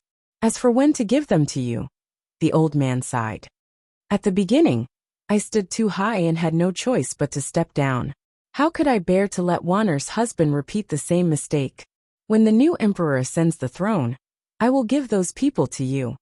Lin Ruofu said this in the end. Fan Xian was silent, but he smelled a glimmer of inauspiciousness. Only after the new emperor ascends the throne could those people be given to him. From another perspective, when faced with the unfathomable emperor, Lin Ruofu unconsciously could not summon up any thoughts of taking risks. Lin Ruofu's secret influence on court politics still existed, so he had to avoid arousing suspicion and let the emperor believe that he was truly retiring in Wuzhou. This was a paradoxical and difficult cycle. The biggest loss was that Fan Xian had no way of obtaining those assistants. I'm afraid it's too late. Since the 2 of them had already spoken openly, Fan Xian no longer avoided anything. The crown prince and the second prince's power is basically all in court. If one of them ascends the throne in the future, I don't think I will have any good days. Lin Ruofu said, You should be more direct. All right, Fan Xian said straightforwardly. I will not allow the crown prince or the second prince to sit on that chair. Lin Ruofu smiled and said, Thus this is your problem. Without that power, the crown prince and the second prince are no longer a match for you. Why do you care about this? You have done well this past year. But the biggest problem is that you have found the wrong direction of the battle. Fan Xian was surprised. Perhaps Lin Ruofu was thinking of something from many years ago. The gaze in his eyes seemed to grow deeper and deeper. Slowly, he said, In the current situation, you only have one enemy, and that is Yunru. At first, Fan Xian was surprised. Shortly after, some disapproval rose in his heart. He had seen the eldest princess methods. When she played with schemes, they were as intricate as embroidery. Unfortunately, when faced with him, the commissioner of the Overwatch Council, and he also had the help of Chen Pingping and Yin Bingyan, one old and one young, the eldest princess' best weapon was not very useful against him. As for power, Xingyang had once sent assassins to Tsang Mountain to assassinate Fan Xian. In the end, they had come up with nothing. Thus, no matter how Fan Xian thought about it, he did not feel that there was anything scary about the eldest princess. Perhaps the rumors in the world were exaggerated. Faced with Lin Ruofu's serious expression, he couldn't help but shake his head. Lin Ruofu said, Have you forgotten about the Juanshang conference? Juanshang conference? Fan Xian slowly lowered his head. There is only one Yi Luyan. He cannot change anything. There is only one Yi Luyan. Lin Ruofu looked at Fan Xian with a strange gaze and said, "There is also only one Sigajian. There is also only one Yin Xiaoyi. Also only one. But there could be countless Juanshang conferences." Fan Xian understood what he meant and looked at his father-in-law with incomparable shock. His lips were a little dry. "You are also a member of the Juanshang conference? And Sigajian? What is the Juanshang conference?" Lin Ruofu smiled slightly and said, "Perhaps no one can explain it clearly. Yunrui herself can't explain it clearly. What I can explain is that the Juanshang Conference is only a very loose organization. It could be a small tea-tasting group, or it could be the mastermind behind the scenes that took away tens of thousands of lives and destroyed countries." Fan Xian wanted to ask something, but was stopped by a wave of Lin Ruofu's hand. The Juanshang Conference is only a method of communication between people who stand at a relatively high position in this world. The last prime minister of the Qing court slowly narrated the secrets of this world. "We are not the monarchs of a country. We just happen to hold some great power in our hands. And there are many things that we cannot do ourselves.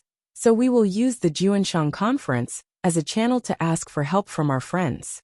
When our friends are in trouble, we will also help. Very equal, isn't it? The Juanshang Conference is nothing more than a gathering between friends. The Juanshang Conference does not have a strict and complete organizational structure. There are no definite goals, and there are no wishes that everyone wants to achieve." Lin Ruofu finally concluded, "So in terms of pure destructive power, because the Juanshang Conference is loose, it is not powerful. At least, it is not as useful as the Overwatch Council under the old cripple." Fan Xian was a bit confused. Since it was so, why did his father-in-law want him to be wary of the eldest princess Juanshang Conference? Lin Ruofu smiled slightly and said, "In the end, Chen Pingping was pressuring Yunrui. You also seem to be pressuring, am I right?" Fan Xian had to admire the other party's political sense and nodded his head. "But you and the old cripple both seem to have made a mistake," Lin Ruofu said quietly. Lin Ruofu quietly said, "You always think that by forcing the eldest princess and the second prince to jump up and stand against the emperor, you can easily obtain victory in the entire battle. Is that not the case?" Fan Xian furrowed his brows. The Qing kingdom was the most powerful country in the world. Although the Qing emperor had been silent for a dozen years, the history of the past had long proven that the Qing emperor's methods were not something anyone could stand against. Because you underestimated Yunrui and the Juanshang Conference. If you allow this situation to continue and she truly goes crazy, who knows what the consequences will be? Lin Ruofu said this with a smile. He was talking about the eldest princess who had been entangled with him for many years, and had even given him a cute daughter. Isn't the Juanshang Conference very loose? How can it compare to the power of a powerful country? The Juanshang Conference is like a ball bouncing around in the room. Once someone wants to press it down, the power of the rebound will be concentrated. Lin Ruofu said with a glimmer of worry on his face. Lin Ruofu said with a hint of worry on his face. Especially during this year, with you and the old cripple skillfully weaving, Yunrui seems to have no way out. If at this time, the Juanshang Conference suddenly discovers an abnormally powerful opponent, the loose will become tight, and the hidden power will burst forth. This is the same logic as people. When you discover a long-desired goal, any kind of risk is worth taking. Fan Xian listened to these words, and a glimmer of coldness rose in his heart. Although he had created and hoped for this situation, he was still shocked by his father-in-law's words. If other than Yi Luyan, the Juanshang Conference also had connections with Dongyi and many other helpers, then their power had long surpassed the limits of the country and stood above the world. To have the right to turn the loose fellowship into a barrel of gunpowder. In the entire world, only the Qing emperor had this right. Will Sigajian also act? Fan Xian couldn't resist shaking his head. Lin Ruofu gazed at him with a slight smile. If Yunrui is not crazy, she would not make such an arrangement. If she is truly forced into a corner by the emperor and you, who can say for sure? The emperor's safety concerns the power of the world. If he dies, there are too many people who can benefit. The previous prime minister said seriously, "Other than you and me, the subjects of the Qing kingdom. If the Qing emperor died, Northern Qi would be the happiest." Dongyi would also set off firecrackers, and the Qing kingdom would probably immediately face endless disasters. Lin Ruofu finally said, "For such a great goal, the enemies of the Qing kingdom will all unite. Earlier you said Sigajian. Why don't you say Ku He?" Fan Xian's mouth tasted bitter. He didn't want to continue this conversation. Lin Ruofu smiled coldly and said, "Juanshang Conference? Not a member of the Juanshang Conference. As long as they are willing, they can join at any time. Yunrui is the middleman to make connections. This is what she is best at." Fan Xian understood this point. The eldest princess and the Northern Qi Empress Dowager had a good personal relationship. Furthermore, they had always been in cahoots with Dongyi. He couldn't resist smiling bitterly and said, "Everyone comes from all over the world for a common goal." He suddenly furrowed his brows and said, "If we can guess it, the emperor must also be able to guess it. Why doesn't he strike first to gain the upper hand?" The room was silent for a long time before Lin Ruofu gently said, "Earlier we were talking about Yunrui's matter. Although she is crazy, I have, after all, known her for 20 years. Naturally, I can guess what she will do. But the emperor..." Lin Ruofu couldn't resist showing a glimmer of admiration. "Although he once betrayed me, I have to say that no one knows what he is thinking in his heart. Perhaps he is waiting for that day. Perhaps he is arrogant to the point of being a moron." Fan Xian thought inexplicably. "Then what should I do?" Lin Ruofu asked in a quiet voice. "Didn't you originally plan to be a spectator? However, if the matter reaches a certain level, whether you are willing or not, you will still have to go on stage and act. At this moment, no matter what angle you look at it from, you must stand firmly on the emperor's side." Fan Xian thought to himself that this was nonsense. Even if he wanted to stand on his mother-in-law's side, after being scared by this father-in-law, how could he have the courage to play with a madman? "I'm sick, very sick. Going to sleep. If I feel these chapters are a bit rough, please forgive me. I can't hold on much longer. If you want to know what happens next, please log on to www.cmfu.com. There are more chapters. Support the author and support the original reading."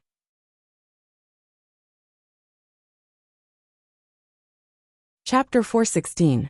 Ever since he was in Suzhou, Fan Xian had been looking forward to the trip to Wuzhou. He knew that although the old prime minister in front of him had been quiet this year, as if he had disappeared from the world, that was only an attitude he purposely put on to prevent the emperor from being wary. Of course, when the false became the true became false. After putting on this attitude for a long time, this feeling would often seep into the bones. Fan Xian admired his father-in-law's courage to give up and gain. He could not stay in court for long, so he left lightly. There was no need to discuss any conditions in detail. In any case, he had left behind a tail like Fan Xian in the capital, and given the emperor enough face. Naturally, the court would give the honorably retired former prime minister some face. This kind of political wisdom made Fan Xian trust his father-in-law's judgment. Although he felt a chill and a faint excitement after hearing these words, he sank into deep thought most of the time, preparing to deal with the storm that was about to arrive. The storm was difficult to calm. Although he had a hand in stirring up the waves, it seemed that Fan Xian had thought too little of the influence of this matter. He understood the eldest princess' thoughts, but was unable to immediately grasp the emperor's thoughts. In the end, Fan Xian still had his own advantages. For him, the person who knew most of the secrets in this world was that old cripple. The person who knew some of the secrets was his father. The person who knew some of the secrets was his father-in-law. These three people were the three most capable subordinates of the Qing emperor in the 5 years after the new policies of the Qing calendar, the three capable officials of the Qing court. Fan Xian remembered clearly that before he came to Jingdou from Danzhou, his father and Qin Pingping were like strangers. They had basically never spoken. Prime Minister Lin and Qin Pingping were the two biggest opposites in court. Accurately speaking, it was never possible for this triangle to communicate with each other. All of this, following Fan Xian's arrival in the capital, and his marriage to Wan became a posture in the pile of old papers. At that time, other than the Qing emperor, there was another lucky person like Fan Xian, who could gather the resources of the three elders and share information from all three sides. For Fan Xian, the present him could see even more clearly than these three elders. However, this kind of luck, or perhaps strength, could not be placed on an official. Thus, no matter what, one person in this triangle had to step down. Prime Minister Lin Ruofu became the first sacrifice because he and the emperor were not childhood friends. Occasionally, Fan Xian would ask himself, and only then did he realize that his coming out of retirement had indeed brought great harm to the Lin clan. Of course, it was impossible for the emperor to stop here. Thus, at the end of spring, the Jingdo Court Conference investigated the Ministry of Revenue. Fan Xian woke from his thoughts and couldn't resist shaking his head. There were clearly still so many problems in the court, yet the emperor had rushed to kill the dog first. However, the prey had not been killed yet. What was going on? Where did the emperor's confidence come from? I won't ask about Jiangnan. Lin Ruofu interrupted his thoughts and slowly said, I believe in your ability. Although on the surface, this trip to Jiangnan seems a bit overboard. Presumably you have a backup plan. Only, you have to return to the capital to report on your work at the end of the year. It's good to make some preparations, especially since you don't know when those people will make their move. Fan Xian thought for a bit and couldn't resist smiling. Don't worry, it'll be fine. Lin Ruofu also couldn't resist smiling. He looked with approval at the son-in-law in front of him. Looking at the steadiness and confidence that rose to the young man's face, he asked curiously, The emperor's confidence has past history to prove it. As for you, this confidence without a head or tail, where does it come from? Fan Xian thought for a bit and replied with a smile. I believe that my luck is the best in this world. Lin Ruofu was speechless and shook his head helplessly. A moment later he said evenly, What do you think of Yuan Hongdao? Fan Xian was slightly startled. He knew that Yuan Hongdao was once a guest of the Prime Minister's manor and a good friend of Lin Ruofu's for decades. However, it seemed that after the matter of Prime Minister Lin stepping down, this person called Yuan Hongdao played a dishonorable role. Now this person had already become the foremost strategist in Xinjiang. Without question, he had sold out his friend for glory. Fan Xian didn't understand why his father-in-law would suddenly mention this person. He furrowed his brows and thought about how his father-in-law didn't seem to think of a way to kill this person for revenge. He felt it was strange. Yuan Hongdao is a very powerful person and a very free and easy person. Lin Ruofu smiled slightly. I still don't understand why he would sell me out. Is he not one of the eldest princess people? Does Yunrui have this ability? Lin Ruofu sighed. I'm not sure either. It has already been a year since the matter happened. My hatred toward Hongdao has gradually lessened, so I still don't understand the true background of this matter. Ask him for me, Lin Ruofu said with a glimmer of coldness. Why? Fan Xian nodded his head solemnly. He thought to himself that this greeting would either be with a sword or a crossbow. Lin Ruofu looked at his expression and shook his head. In the future, if Jingdo is truly in chaos, perhaps he can help you. Fan Xian was slightly startled. He didn't understand the meaning of these words. Lin Ruofu sank into deep thought. He was also thinking about this question. Perhaps the old cripple in the garden outside Jingdo was feeling proud. Fan Xian and his group stayed in Wuzhou for a few more days. When he had some free time, he would ask his father-in-law in the study. For one, he wanted to know some of the old matters of the past. For another, he wanted to learn from him the tricks of court politics. Although he had lived 2 lives and had an innate advantage and rich life experience in these areas, it was clear that there was an eternal traitor at his side. Naturally, he would not let it go. In the past, when he had gone to northern Qi as a diplomatic envoy, in the carriage Fan Xian had also learned from Sir Shaoen. This was Fan Xian's greatest strength. He could guarantee that he would meditate and train hard at 2 in the morning, and would also seize every opportunity to learn life-saving skills. This kind of perseverance and determination was actually not in line with the laziness he displayed. In the conversations these days, Fan Xian had focused on studying the important points of the court, particularly the military, which he was most unfamiliar with. The Qin family and the Yi family, who had performed meritorious deeds since the founding of the country, increased his perceptual understanding. Fan Xian found it increasingly strange. For a family as loyal as the Yi family, how could they have anything to do with the eldest princess? But this question could only be buried in the depths of his heart. As for the Jiangnan matter, although Lin Ruofu didn't want to care, he still wrote a letter to the Jiangnan governor Xueqing. As for the contents of the letter, Fan Xian was too lazy to care. Whether or not the governor would give the former prime minister face was another matter.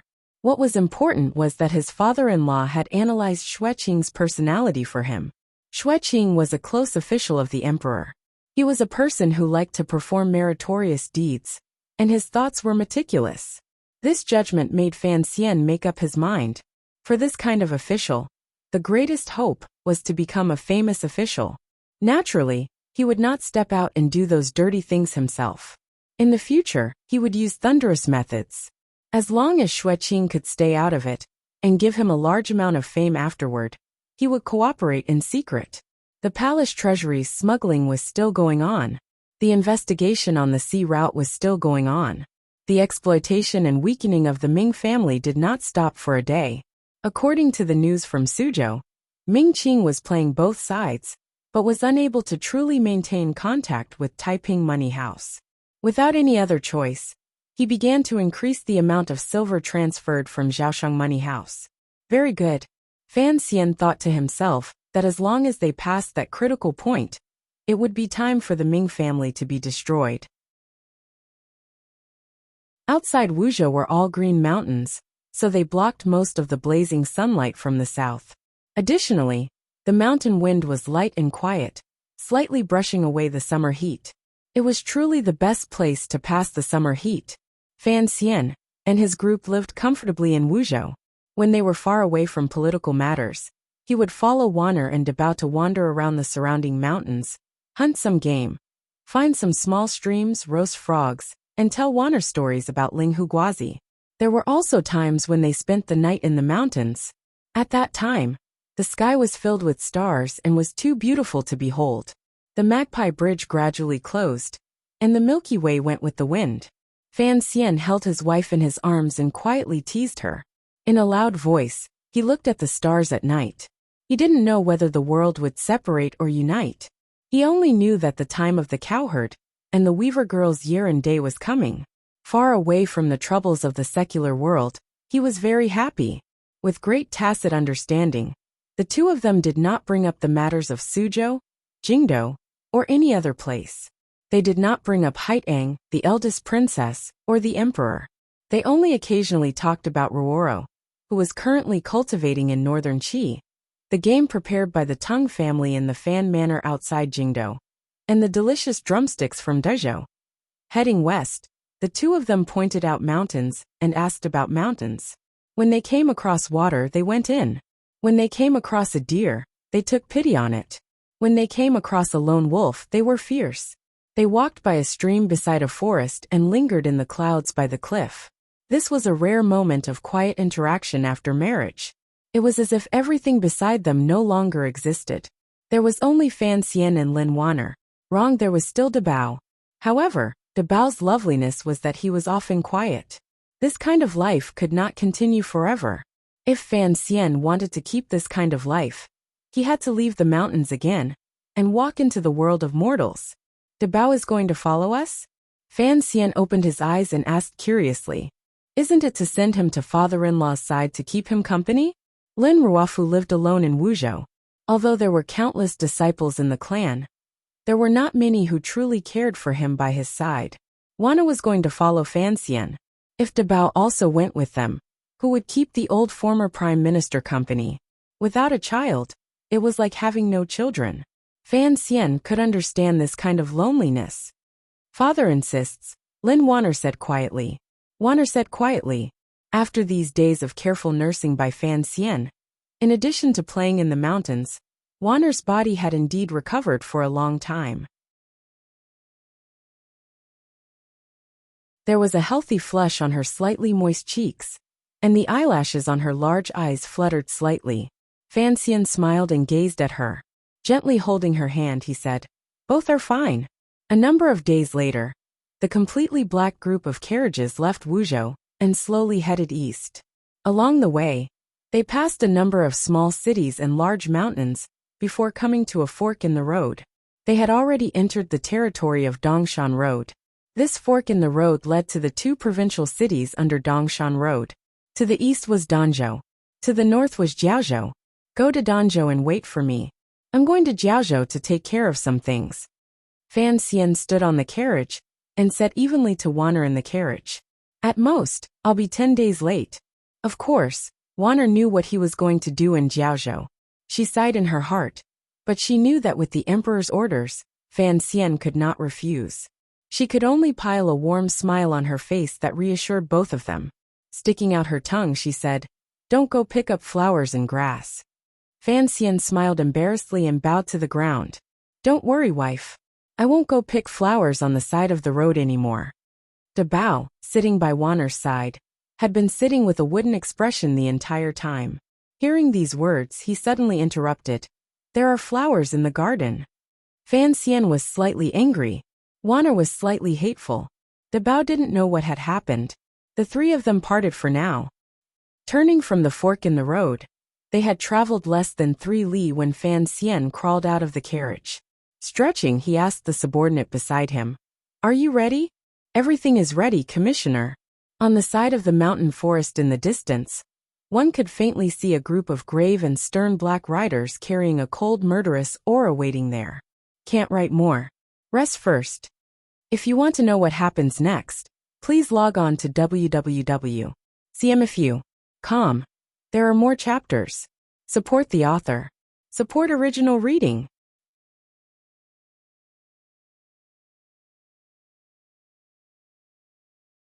Chapter 417. Seriously ill. Half of my face is swollen. I have a mild fever, and I'm dizzy all day. This chapter is a transitional chapter, so of course there will be foreshadowing. I'm just worried that I'll forget the things I buried in the future, hehe. Dongshan Road was one of the Qing Kingdom's 7 roads. It leaned toward the northeast. Heading north from Shao Mountain, one would plunge into the small vassal states that Dongyi secretly influenced. Passing through those cities, one would enter the border of northern Qi. Last year, when Fan Xian went to northern Qi as a diplomatic envoy, he had taken a different route, bypassing Sangzhou and entering via the North Sea. So he had not been to Sealy. Of course, he would not head north today. There was nothing in northern Qi that attracted him. Sitting on the horse and looking at the map in his hand, Fan Xian couldn't help but furrow his brows. Pointing to a corner of the map, he said, "So Jiaozhou is still below Danzhou. What is this large blank space on it?" Beside him was the deputy commander of the Black Knights, surnamed Jing. Commander Jing still wore that silver mask on his face. Listening to his superior's words, he said in a low voice, "To the north of Danzhou is a large stretch of high mountains and dense forests. Very few people dare to enter, so when the map was drawn, there was only a blank space. To the north of this blank space is Dongyi, which faces the bay." Dongyi. Fan Xian sighed. He thought to himself that one day he would have to go and see. It was only now that he found out that Dongyi, the largest city in the world, was not far from Danzhou, where he had spent his childhood. However, Fan Xian was familiar with the mountains to the north of Danzhou. He knew that if he wanted to find a path from those places, it was basically impossible. Moreover, the geographical environment of this area was also very special. Along the coast were cliffs and precipices that stretched for hundreds of miles. Even birds would find it dangerous. If the people of Dongyi wanted to go to the Qing Kingdom, they could only go around to the west of Shao Mountain, or go by sea. Thinking of Dongyi's powerful sea navigation abilities, a glimmer of worry flashed through Fan Xian's eyes. Although the navy in this world could not affect the bigger picture, it still had the ability to carry out some harassment. What if Dongyi forcefully landed in Danzhou? Only now did Fan Xian finally understand why the emperor cared so much about this matter, and wanted him to personally act. He also understood why, after the Chuanzhou First Navy was disbanded, The court persisted in maintaining such a navy in the remote Jiaozhou. Jiaozhou was to the south of Danzhou. A powerful navy was stationed there to intimidate Dongyi's power on the sea. A cold smile rose involuntarily to the corners of Fan Xian's lips. Now he knew that the Quanzhou navy, from a certain perspective, was like his mother's private army. The court's work was indeed watertight. "Old Jing, why don't you take off your mask?" He smiled at the Black Knight commander beside him, doing his best to make his tone gentler and not reveal the chill in the depths of his heart. Following Chen Pingping's strict orders, these 400 Black Knights had become Fan Xian's subordinates ever since he left for northern Qi. The 400 black-clothed, black-horned, black-faced riders had actually helped Fan Xian a lot, such as Shang Shanhu's rescue of Xiao En and the Juanshang Conference in Jiangnan. However, the greatest benefit the Black Knights brought Fan Xian was not just these. Due to various reasons, Fan Xian had never been able to extend his hand into the military. The existence of the Black Knights was equivalent to his most powerful martial power. It could increase his power, and also give him a bit more confidence when negotiating with others. In a situation where he had no military power, having the Black Knights under his command was a comforting thing. However, Fan Xian was not very close to this group of subordinates because the Black Knights could not enter a province or even go near a province. Fan Xian was also a person who loved to enjoy life, so he did not want to live in a military camp. Thus, there was not much time for conversation between his superiors and subordinates. This kind of unfamiliarity was impossible to get rid of in a short period of time. Fan Xian understood that if he truly wanted to do something in the future, he had to control this most powerful martial power under his command. He could not rely on Chen Pingping to control it. He could only rely on himself to have these 400 riders follow him wholeheartedly and subdue them from the depths of their hearts. Ever since he met up with the Black Knights at the crossroads, he had been trying to use the method he had used to subdue Wang Qinian and Deng Ziyu, as well as the strange deputy commander of the Black Knights, who always wore a silver mask. Fan Xian smiled warmly and spoke candidly. He chatted and talked about trivial matters of the day, creating a warm and open atmosphere. Of course, he did not forget to reveal the steadiness and confidence that a person in a high position should have. However, the deputy commander Jing remained indifferent and was not moved at all. He replied straightforwardly, "I'm used to it." Thus Fan Xian was a bit angry. He suddenly smiled slightly and said, "There are only two types of people who wear masks." Riding beside him on the horse, Commander Jing's body did not have any reaction. However, Fan Xian noticed that his hand holding the reins had tightened slightly. It looked like he was interested in this topic. He was probably curious to see how the famous Sir Fan Jr. would comment on the mask. Fan Xian said, "Either the face under the mask is too ugly, or it has been heavily injured and is unbearable to see people. Or, this face is too handsome, so handsome that it's like a girl's." Of course, I am not mocking myself with these words. The Black Knights go into battle to kill the enemy. The more savage the face, the easier it is to scare the enemy. Thus, the first reason does not exist. Fan Xian smiled and gazed at the silver mask flashing with a faint light. Looks like Commander Jing must be a rarely seen handsome man. Commander Jing paused and said a moment later, "The commissioner is indeed impressive." Fan Xian chuckled. He thought that he had heard too many stories about the Prince of Lanling and Di Qing, so he could make a random guess. However, Commander Jing still did not take off his mask. It made Fan Xian very curious as to whether or not he had guessed correctly.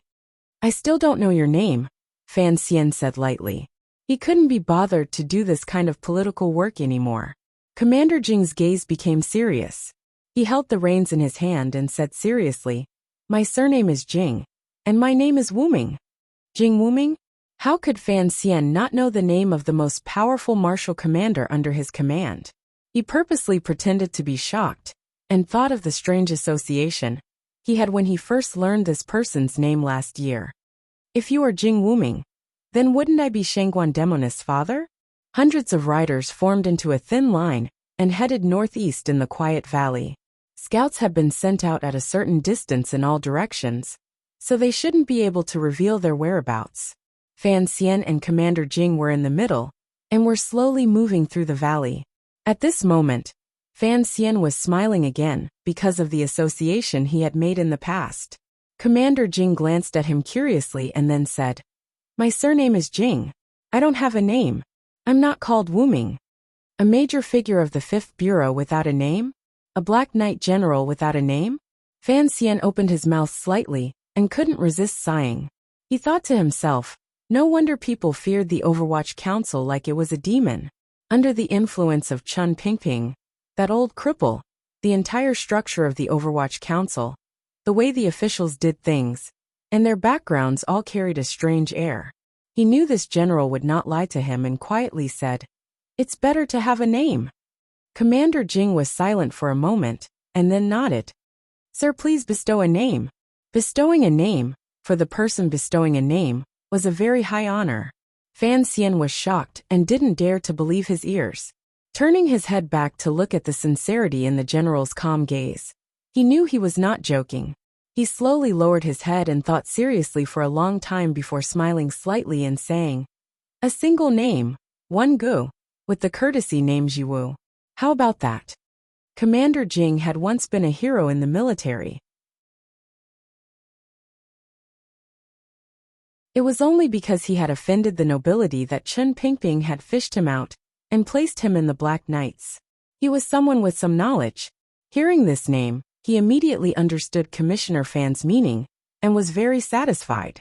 He smiled and nodded his head. A beautiful curve rose to the corner of his lips under the silver mask. Thus, the man who had provoked his superior in the military, been sentenced to death, mysteriously disappeared and remained nameless, using a silver mask to hide his face, finally had his own name many years after cutting off the first half of his life. He had also begun another part of his life. "Jingge." Fan Xian smiled slightly amidst the clatter of the horse's hooves. "Who exactly did you offend back then?" Jingge didn't know if it was because he was not used to his new name, or because he was shocked by the commissioner's sensitivity, but he didn't speak for a moment. After a long silence, he quietly said, "The Qin family." Fan Xian sucked in a cold breath. He knew what kind of power the Qin family had in the military. Old Qin had always dominated the position of head of the Bureau of Military Affairs. Little Qin had now become the commander of the Jingdo garrison. Even when his father-in-law was in court, he had to be wary of the Qin family. So, this subordinate of his had offended the Qin family back then. Thinking of this, Fan Xian couldn't help but feel the greatest admiration and shock toward Chun Pingping. That old cripple was indeed daring enough to use an enemy of the Qin family. Furthermore, he had used him for so many years and allowed Jing Ge to reach the position of deputy commander of the Black Knights. "My relationship with the Qin family is not bad," he said probingly. He thought to himself that as long as Jing Ge was willing to ask him for help, he could try to make up for the enmity of the past after he returned to the capital. Jing Ge smiled. The lips that were exposed outside the silver mask smiled happily. "Thank you, sir." Jing Ge said these words sincerely. "There's no need." Fan Xian narrowed his eyes and looked at him. It was as if he wanted to see what this silent and valiant subordinate was thinking. After a long time he asked, "What exactly is the enmity between you and the Qin family?" Jing Ge was silent for a moment and then said in a heavy voice, "In the camp, I killed the eldest son of the Qin family." "The eldest son of the Qin family? Qin Heng's elder brother?" Fan Xian's expression did not change, but his heart grew cold. If the person Jing Ge had killed had lived until now, he would probably have long been one of the top generals in court. Such enmity, what exactly was Chun Pingping thinking? Why did he keep a ticking time bomb in the Overwatch Council? A few bird cries came from ahead. The silent Black Knights stopped in unison. It was not people, it was horses. This kind of riding skill was truly one of the best in the world. Probably only the Western Hu King's army had this ability. Dusk gradually approached. Fan Xian and Jing Ge rode forward and passed through the valley. Halfway up the mountain, they looked down at the city at the foot of the mountain. The city was not large. Inside, there were already lanterns lit like stars. This was Jiaozhou. Looking to the right, a stretch of ocean was turning from blue to pitch black in the dusky sky. Faintly, one could see a heavily guarded dock and dozens of warships, as well as eye-catching camps. That was the Jiaozhou Navy. Do as you please. Kill anyone who dares to enter the city. Fan Xian had already thrown Jing Ji's question to the back of his mind, coldly and straightforwardly giving the order. He pulled on the reins and broke away from the main group of black knights. Without a single guard, he rode alone up the narrow mountain path, toward Jiaozhou at the foot of the mountain. To be continued. If you want to know what happened afterwards, please log on to www.cmfu.com. More chapters. Support the author. Support original reading.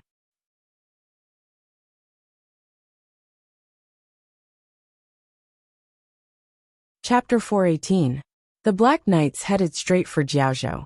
In order to deceive people, the route they chose could not be the official road.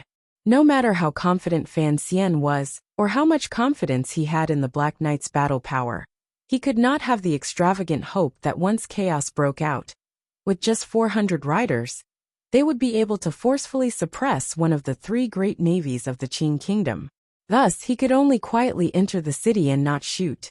Looking at the Jiaozhou city gate in the distance, Fan Xian dismounted his horse. Following the Overwatch Council methods he had learned from a young age, he found a quiet place and let the horse go. The horse was intelligent and seemed to understand its master's intentions. It did not linger and headed into the quiet valley.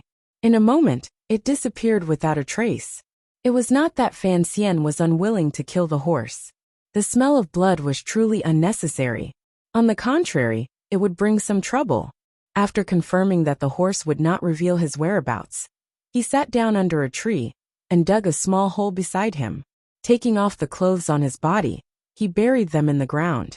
Then he took out the equipment on his body and did a careful inspection. He confirmed that the black dagger, the Third Bureau's new hidden crossbow, and the drugs and poisons that never left his body were all there. He smeared something on his face and unconsciously nodded his head. Shortly after, he sighed. Somewhat unsatisfied, he buried the emperor's sword Wang Qinian had given him into the hole. Fan Xian wondered to himself when he would be able to openly use this sword. By the time he left the large tree, the commissioner of the Overwatch Council, Sir Fan Jr., had already transformed into a normal young man. His face was still delicate and handsome. However, the space between his brows had widened slightly. The corners of his eyes had drooped slightly.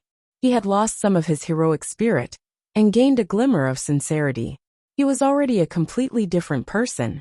Underneath the coarse cloth clothes, he was still wearing the tight-fitting black night clothes.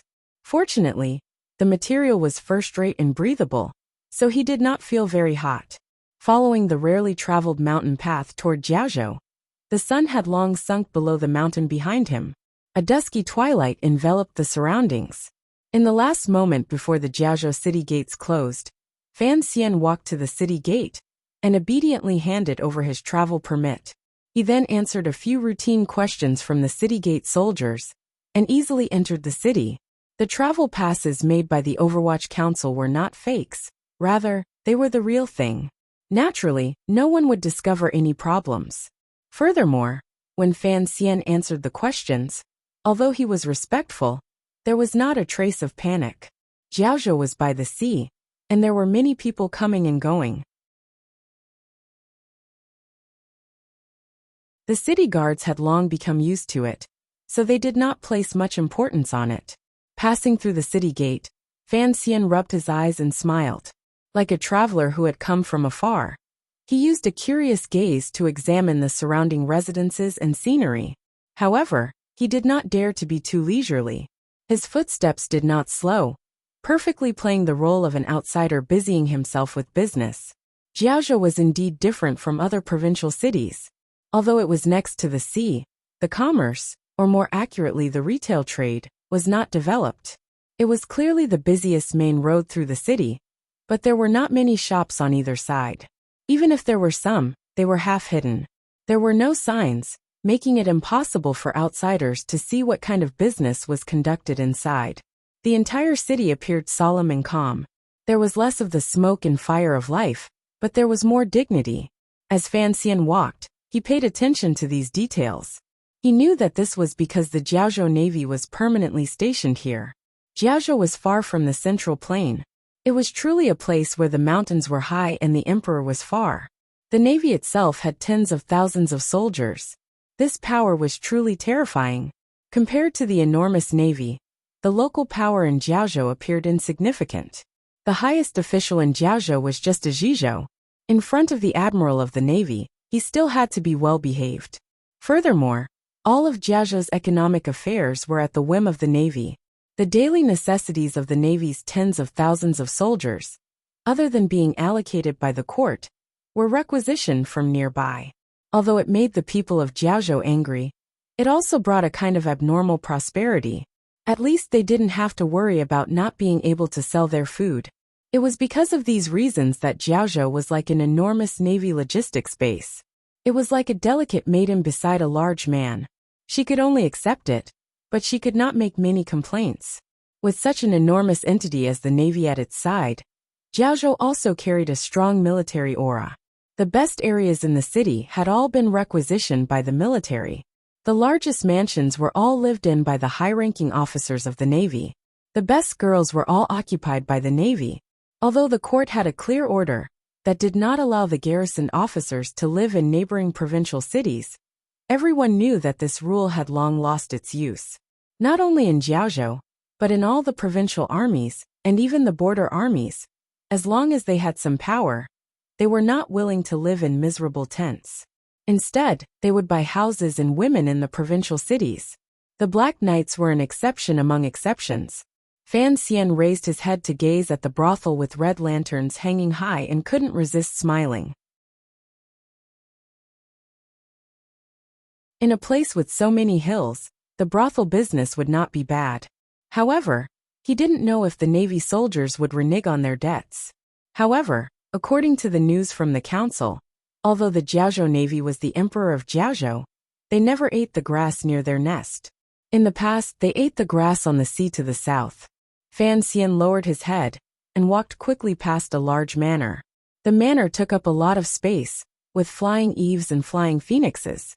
The door was painted red, and the walls were hidden among bamboo. It took up half a street, and was even more arrogant than the mansions of the officials in Jingdou. Today, this large manor was like the distant brothel. It was hung with bright red lanterns, and appeared to be in a festive mood. On the door was a painting of an immortal with a white beard.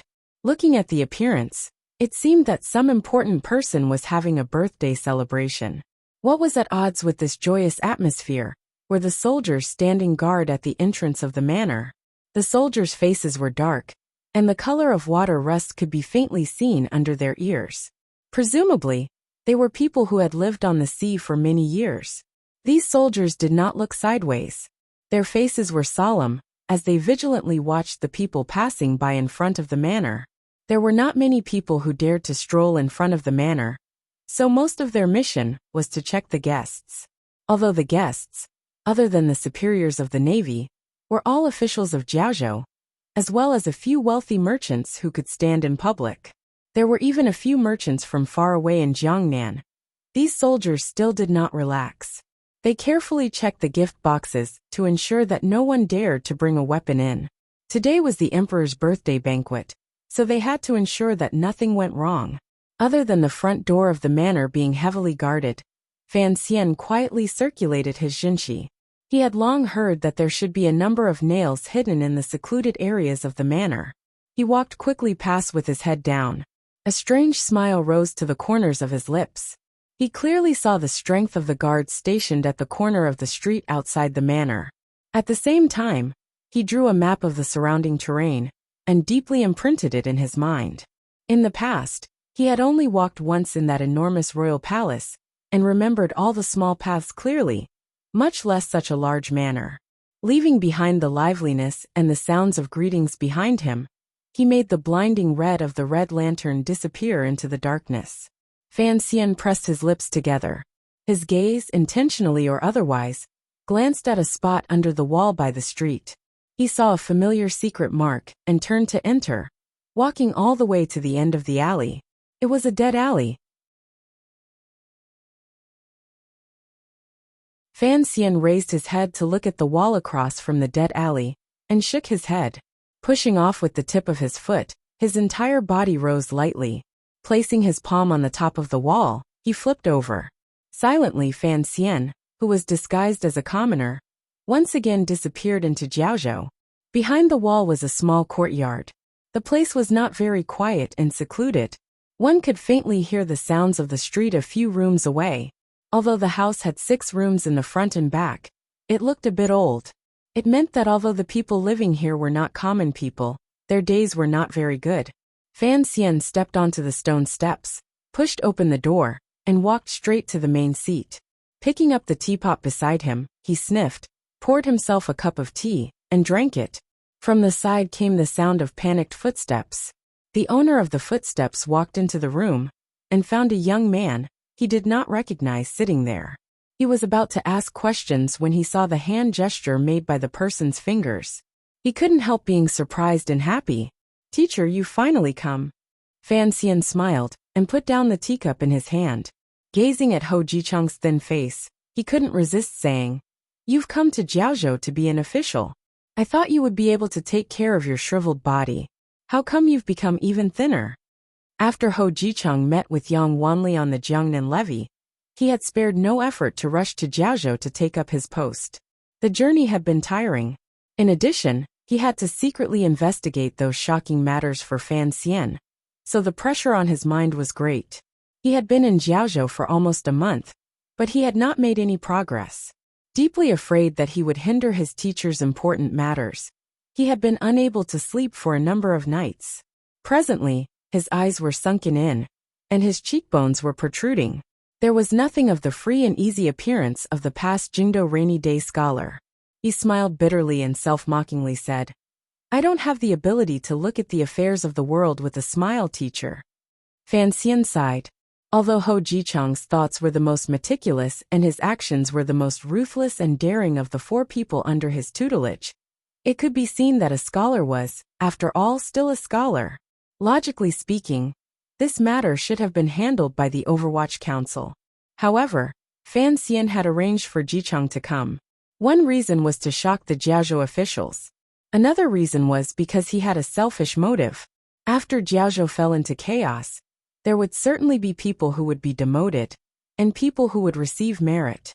Such a great merit would certainly allow Jicheng to receive an abnormal promotion. Fan Xian was still willing to leave this kind of benefit to his student.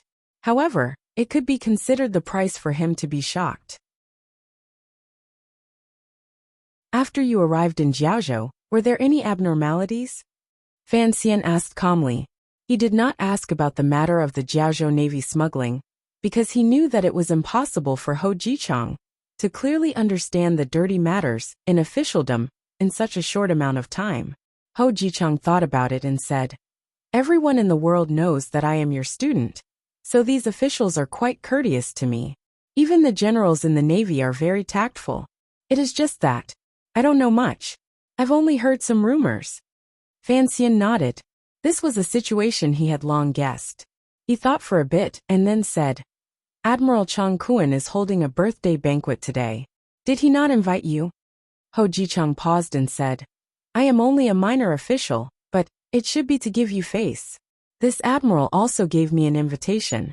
However, you said you would arrive today, so I have been waiting at home. I haven't decided whether to go or not." "Go," Fan Xian said decisively. "You go first." For him to go first, the hidden meaning was that Fan Xian would go later. Hou Jicheng furrowed his brows and said, "You are alone? One person is enough." Fan Xian smiled slightly. "Chang Kuan is not Shaoan. He does not have the right for me to value him too much." Pausing, he then said, "Today is his birthday banquet. In the future, his family can give him birthday wishes and memorial services on this day. This will save a lot of trouble." Hou Jicheng's heart jumped. He tasted bitterness in his mouth as he gazed in a daze at his teacher. He knew that Fan Xian was certainly going to kill someone at the birthday banquet. However, he didn't know how exactly his teacher was going to kill him under the protection of the valiant Jiaozhou Navy. Furthermore, a proper admiral of the Navy, a first-level official, could not just be assassinated. The emperor and teacher shouldn't make such a muddled mistake. If the birthday banquet became a battlefield, how would they deal with the aftermath? If you want to know what happens after, please log on to www.cmfu.com. More chapters. Support the author. Support original reading. You're tuning in to the Li Mei's Sword of Destiny YouTube channel. We're so grateful for your support. And don't forget to subscribe to join us on this incredible journey through captivating stories. Your generosity through donations truly makes a world of difference, as it's the primary source of revenue that allows me to expand and enhance this channel for you. Thank you from the bottom of my heart for being a part of this adventure.